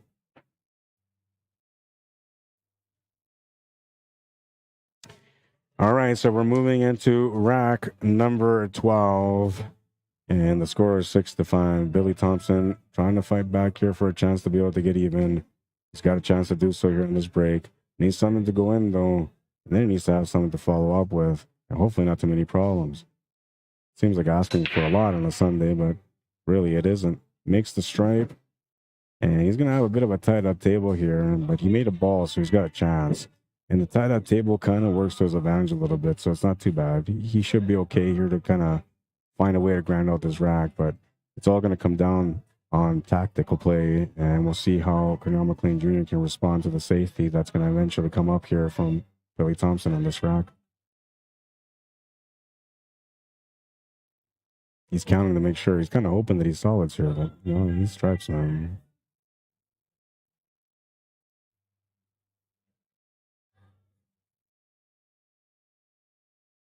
Just the opening shot alone is a bit of an overwhelming thing to look at. Oh, wait, why is he shooting the low ball? Hang on. 1, 2, 3, 4, 5, 6. So he made a solid 1, 2, 3, 4, 5, 6. 1, 2, 3, 4. Oh, he made one of each. He made one of each as an open table for him. Wow, that just changes everything right there. Need something to clear up here from to have a shot. That just changed everything. I didn't see that he made one of each, man. So this is one of those rare things where the player breaks so good they get one of each and they have an opportunity to be able to choose.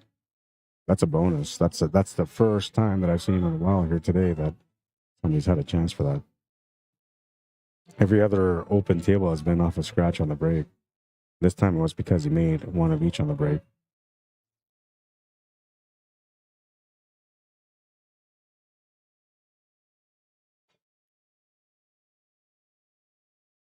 A little bump, you know, that almost could have been a problem there, but that actually worked out okay. He's got options. He can take the 3 ball to the side or bump into the 6 ball, or he can take that 6 ball and then just come around for the 3 and the 1, you know. Both choices are there. I feel like, you know, you're going to take this 3 and just bump the 6 ball over. I think that's probably the best choice. Somebody's walking by, the painting people are walking through, so they're just waiting for them to kind of walk through so that there's no interference while they're shooting. Smart thing to do.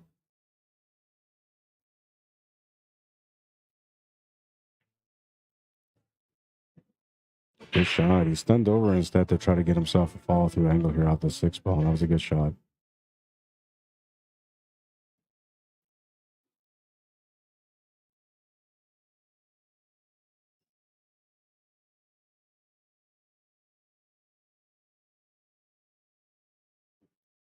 I thought he was going to follow through, but instead he drew it back. He's got a nice straight shot here on this 1 ball. Let's check out his angle here real quick. Yeah, he's pretty good on this one. Still has to find a finish though. I like just kind of slow rolling this up for that 8 ball in the side pocket, but I feel like he doesn't have that straight of a line. So, and if he tries to like roll this up to make this 8 ball in the top corner, that may not work either. So it's almost like he's forced to kind of just run into this 13 ball a little bit just to hold something for the 8 ball. Maybe just play it through with straight topspin, you know, and come off the top rail, set up for that 8 ball in the side pocket. Or take the 1 to the side. He's going to take it to the corner. Yeah, like that. That was good. That was good. I was thinking the slow roll to the side pocket first. I didn't think it was going to be easy, though, and he got it there. Got himself a chance.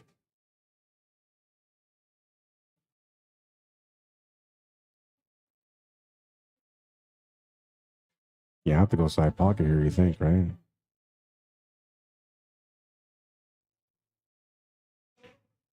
Goes to the corner, and he's going to make it. Wow. What a shot. Woo. Man, this is a match, ladies and gentlemen. This is a match. He's on the hill. We're on hill. 12 racks have gone through, and it has not separated any one of these guys. We're down to the last rack of the first set. Billy Thompson breaking for the first set, trying to get onto the second set. If he wins the first set, they might split, but if not, you know, they might just play it out. And if Junior wins this one, well, it's going to be game over because he's the A-side champion or the A-side winner, so he just needs to win the 1 set. Billy Thompson needs to win 2. He's right around the corner from doing the first one. Can he get it done? Can he get it done is the question. Got some comments. Let's catch up. I know I've been all over the place.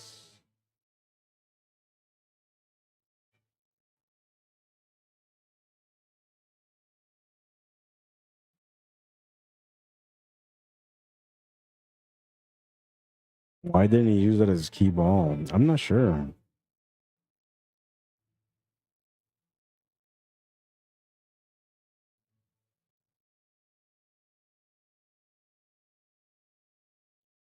Albert Rat, how you doing? The drama builds, says Stephen Roberts. You know it, man. You know it. Gene Peacock says, I don't think I've ever seen a better set except in Pro Pool.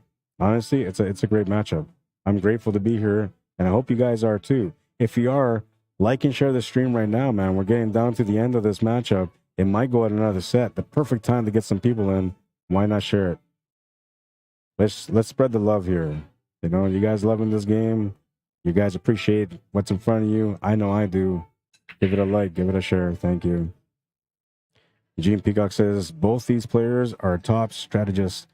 Again, great shot makers. Truly an enjoyable matchup to watch. I agree. It's been a pleasure.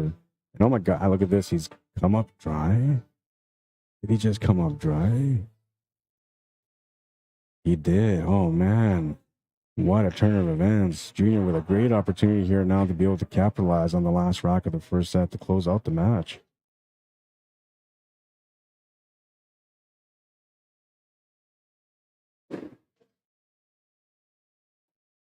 Stephen Roberts says he's got brass, you know, Rod. Oh, yeah, for sure he does, man.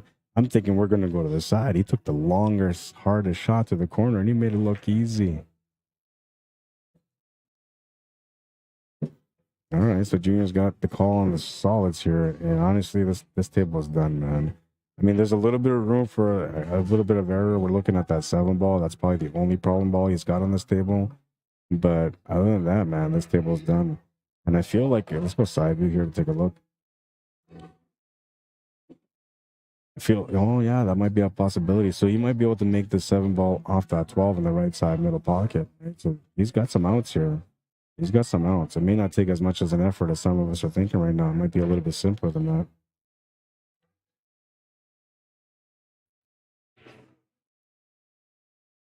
Steven Roberts says, I would have thought side pocket there. Me too, man. I was thinking like it's a closer shot. You know, there's no real threat of scratching, but you know, you got to kind of poke stroke it a little bit. So maybe that's what he was thinking at. And if he just went to the corner, he can just play it naturally through, and it lets him deliver the shot a little bit better. So maybe that's why he was changing his mind from our shot going to his shot to the corner.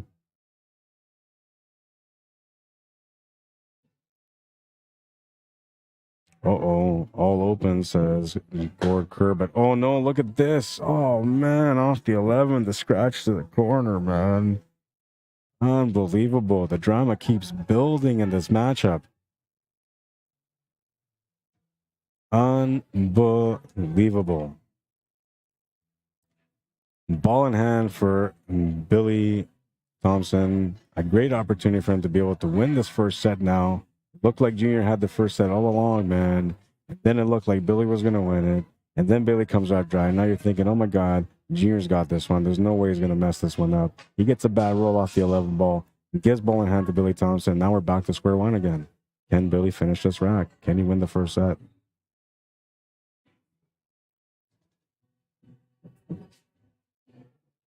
You can see I'm right in here now. I'm leaning in on the shot. You can see me on the camera. This ain't bull, man. I'm in it. I'm in it to win it.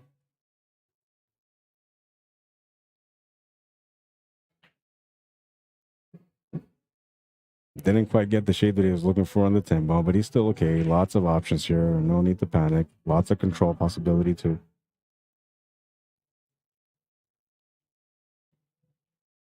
I don't think you take a big risky shot here anymore. Now you just take this one to the side and you try to, you know, come off the bottom rail, come back up between those 3 stripes to try to stop for one of those 3 next. Uh-oh. Hit that a little bit more timid than he should have, and he's got himself in a bad spot now. Now this is pressure working out here, and this is what that is. You know, a bit of an easy finish. A shot that, you know, could have used a little bit better calculation. Instead, he ends up getting a bad roll here. And now he's got to figure this out. He can't really give this table back to Junior. Everything's wide open. If he does, it's going to be game over. So he needs to find something here. He needs to find something that works. It's an awkward shot, too, because it looks like he's tucked into that 14 ball. So there's not a lot of room for kicking here either.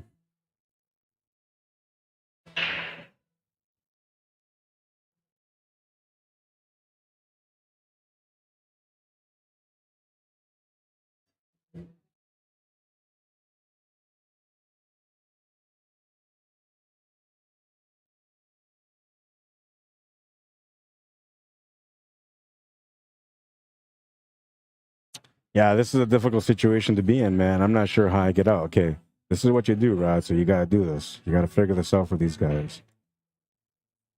I don't like this. Like his only blockers he's got really are that 15 and the 13. They're not the greatest of blockers either. You can try to kiss off this 14, slightly go off the side cushion and try to come off back to the middle, hoping to get the perfect line, be either behind the 13 or behind the 15. But the problem with that is that, you know, the 2 ball goes to the corner too. So this is actually the worst thing that could have happened to him here. He had full control of this table, and just one little shot that, you know, kind of took a little bit for granted, I feel like, and now he's in a bad situation. And I mean, he didn't really take it for granted, but I feel like it did because, you know, he could have maybe focused a little bit more on where he wanted the cue ball. I thought he was going to try to take it in between all 3 of them. Instead, he took it to the edge, and now that's what ended up putting him where he is. Right there, that's what he wants. He was trying to leave the safety on the 1, which he has. He was trying to leave a combination on the 2 ball with a possibility for a miss. So he's kind of done that too. But there is a combo here, so there is a chance for the finish though. So he started out well, but he's kind of leaving it all on the line here. I'm hoping that, you know, Junior will take on this combination and then miss. Even if Junior wants to do that, though, there's no guarantee that, you know, he's going to have a shot anyway. This is a bit of a challenge, this shot. It's not lined up. I wonder if he could just get that 7 pass on its own, just chin the pocket a little bit. Goes for the combo, and he's going to miss it. Oh, no. 2 balls sitting over the pocket, and he jumps up, man. He's anxious here. He wants to win this title. He wants this title. I know he does. So does Billy, man. That's why these guys are feeling the edge now, because they know, like, if this was like the last rack or the second set, even more pressure right now. This is just the first set, and the chance for this to maybe go to the second set. And you can see the pressure built up between these guys. Between wanting it so bad, between having it right there at the tip of your hands and then losing it real quick and then having to go back into a different shot and try to find a way to win this and escape from that, right? This is a battle, man. This is a battle. And I don't think he can do anything here. The only thing I can see, which I don't know if he can see it, but I'm thinking maybe you can, you know, back cut this 10 ball, take it off the 1 ball in the top right corner. I don't know if he sees that. Right? So I'm thinking like you take the shot. Oh, I gotta do this again because it's a crooked line. So you take the shot into this. You make this ball go into this ball a little bit, which will give you the angle to go this way. That's the only thing I can see.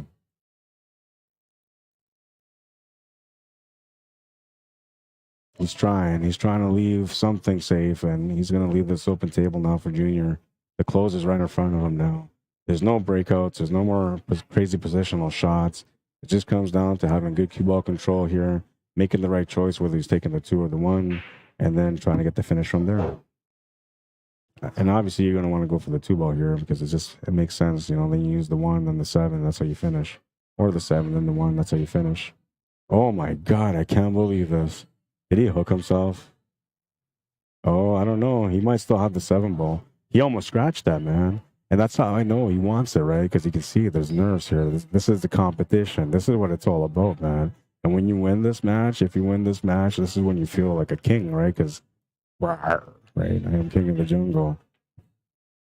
He almost got himself in trouble on that 7 ball, but he found the shot on the 7 ball, and he was able to make it. He's got a shot here on the 1 ball as well. And now all he's got to do is figure out the 8 ball. I think we just set up for the 8 ball in the corner where he's standing. You might try to get a little bit fancier for the side pocket. Yeah, he's going to try to get a little bit fancier here, trying to get for the side pocket. Does he get it? Oh, he's got it, man. 8 ball on the side for the win. And Cornell McLean Jr. will be the 2023 Manitoba Masters 8 ball Classic champion. What a finish. What a match. Wow. Wow, wow, wow. Billy Thompson, you know, you cursed yourself a little bit because not many people get the highlight of the day and win the tournament. Honestly, not many of them. But Billy Thompson had the highlight of the day in this match. We'll show you guys the highlight of the day. It was a beautiful shot. But I know he wanted to win the title instead of this, man. This feels good, you know, because it was a great shot. But in the end, it's about winning, man. And he's going to come up a little bit short today. He had his chance. He knows he had his chance. What a great shot this was for the highlight of the day. Incredible, man. We have a few good shots. We're going to put those on the highlight of the day for the end of the year. You guys are going to get a chance to vote on those next year. Right now, you can go vote on compilation number 1, compilation number 2 on CUESPORTS Live. Let me know what shots you prefer, which ones you want to put into the final 10, and we go from there. Play your best game with CUESPORTS Live. I'm telling you right now, I'll be here waiting. I'll be right back. I got to go talk to Junior now. We got to present him with a trophy. We got to give him the money. We got to pay Billy. And we got to ask him a quick question, which was, I got to go back and look at this again. Oh, sorry, put the 7 on the wrong guy.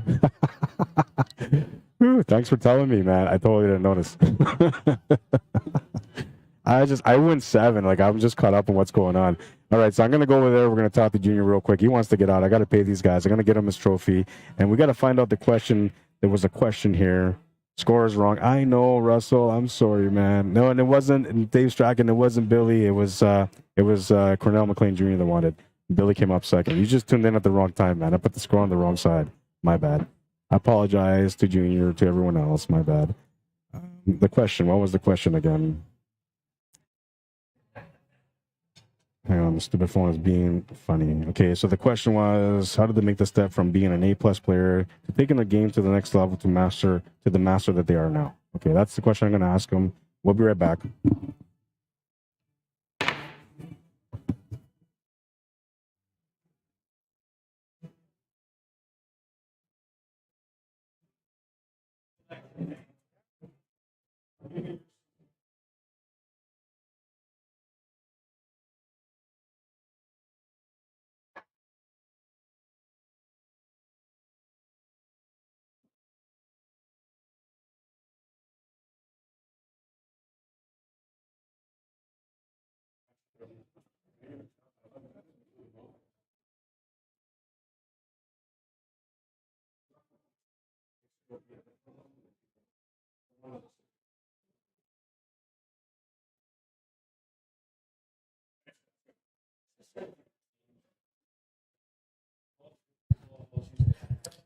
All right, so is my mic going? Hello, hello? Yeah, my mic is going. All right, Junior, so congratulations on your win, man. You shot really well. We're going to do some questions again. People want to know a couple of things. Personally, I always ask these guys this question. What did you think of the format with Take What You Make and the random racks? Did you feel like it was a good format? Did you feel like it challenged you a little bit? I felt like it didn't really make a difference for you because you have such a good break. But, you know, it made a lot of difference for other people. What's your opinion on that? Well, you saw a lot of stacked racks, majority, right? Like when you pull them out, you try to throw them together. Usually one half is solids or stripes. But other than that, everything else was good. Take what you make is what I like the most.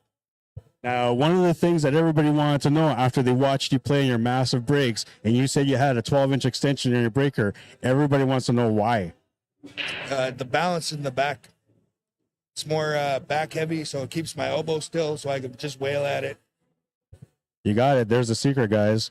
And so I got one question from the viewers as well. They asked, how did you make the step from being an A-plus player to taking your level to the next game where you become a master like you're playing now? What was the process for you to change from being just one of the good guys to being one of the best guys? Just hard work. Just keep playing. I always say you shoot over like 100,000 shots. Eventually, you kind of figure out what they're going to do, right? All right, man. Well, we took enough time. Thank you again. Good job on winning. Good job, man, for sure. You played well. Thanks for coming out, man. And thanks to everyone else for tuning in and watching, man. Next year, we'll be back with another one. I was going to try to expand it to 64 players. I might just leave it at 48. I was going to drop it down to 32, man. But, you know, the response was good. There was a lot of excitement. We might make a 64 next year. I don't know. I got to think about it. But it's got to be spread out because, you know, we were trying to rush all weekend. Give me a second to switch the mics.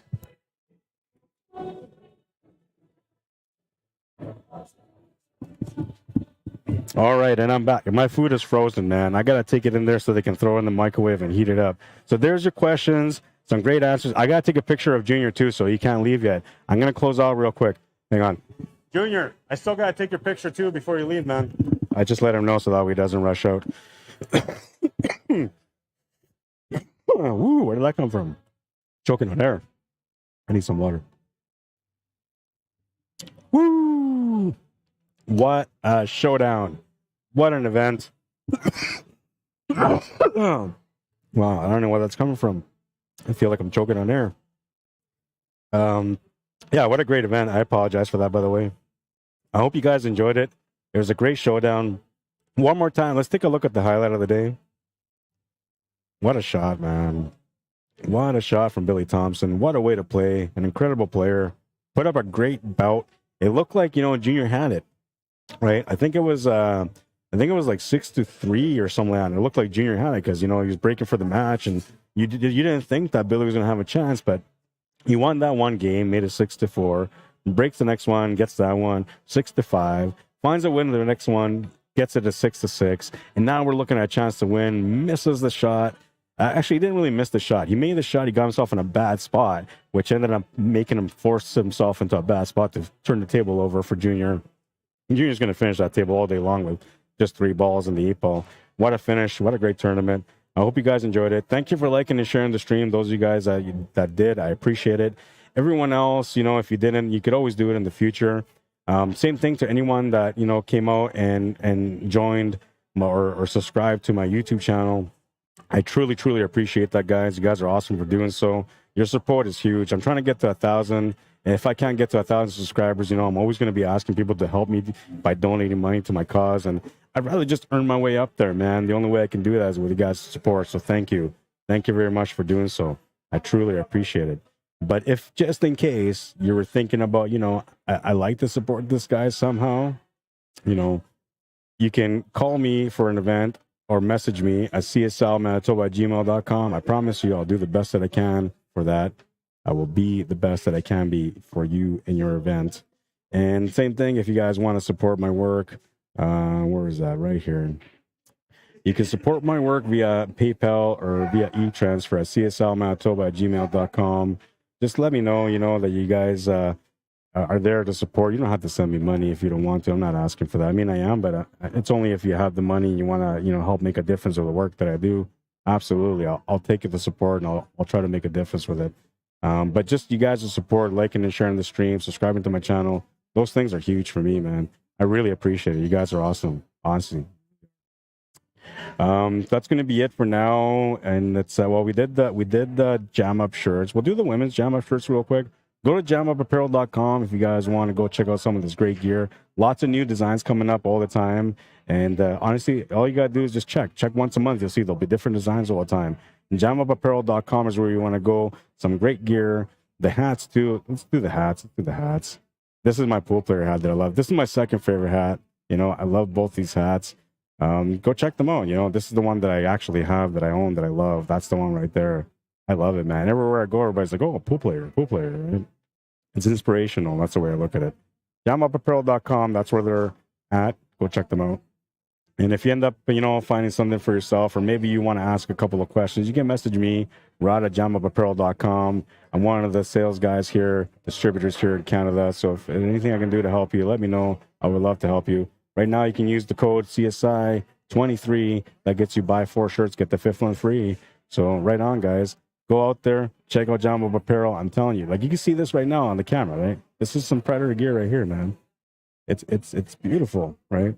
jamupapparel.com. That's where you want to go. I'm showing you guys on the camera. All right, guys, that's going to be it. We are going to get out of here. We need to close this up. And we did the highlight of the day. Let's do the last highlight. Last highlight was this incredible shot to the corner from Billy. At this point, I'm thinking Billy is coming back to win the first set. I really did. What a shot. The pool wisdom, the more you sweat in practice, the less you'll bleed in battle. Get to those tables, become the champion within. I'm telling you guys, man, your time is coming, but you have to put the efforts in there to get there. You can't just wake up one day and be a pool monster. Like Junior says, you just got to keep working on it. You got to keep working it, believe in the process. Try to understand everything that's in front of you when people are trying to explain things to you or show you things. And if you can't understand it, go back to try to learn how, right? That's how you go to become the champion within. And when you become that champion within, I'll be right there waiting for you guys, man. I promise. I want that highlight. My name is Rod Arriagada. If you guys want to add me or follow me on Facebook, you can. If you want to message me to come out to your town, cslmanitoba@gmail.com. If this is your first time checking us out on Facebook, make sure you guys like and follow our page. You're going to get notified every time we go live from CUESPORTS Live. The guys in Calgary go live a lot. I go live at least once a week. And, same thing. If you guys haven't gone to my YouTube channel, go over there and subscribe to my YouTube channel. You can look me up, Rod Arriagada. Top name right here where it says CUESPORTS Live, Manitoba Commentators. Top name right there. That's me. Look me up on YouTube. You'll see my picture right away. You'll know it's me. Subscribe to the channel. Help me get to 1,000. I promise you guys, if you guys get me to 1,000, I will do something special for everyone that subscribed to the YouTube channel. Even if you had 3 accounts, I will still do it. That's it for now, guys. I hope you guys enjoyed it. I will see you guys at the table next time, which should be next weekend. Thanks for tuning in. Have a great night, everyone. Cheers.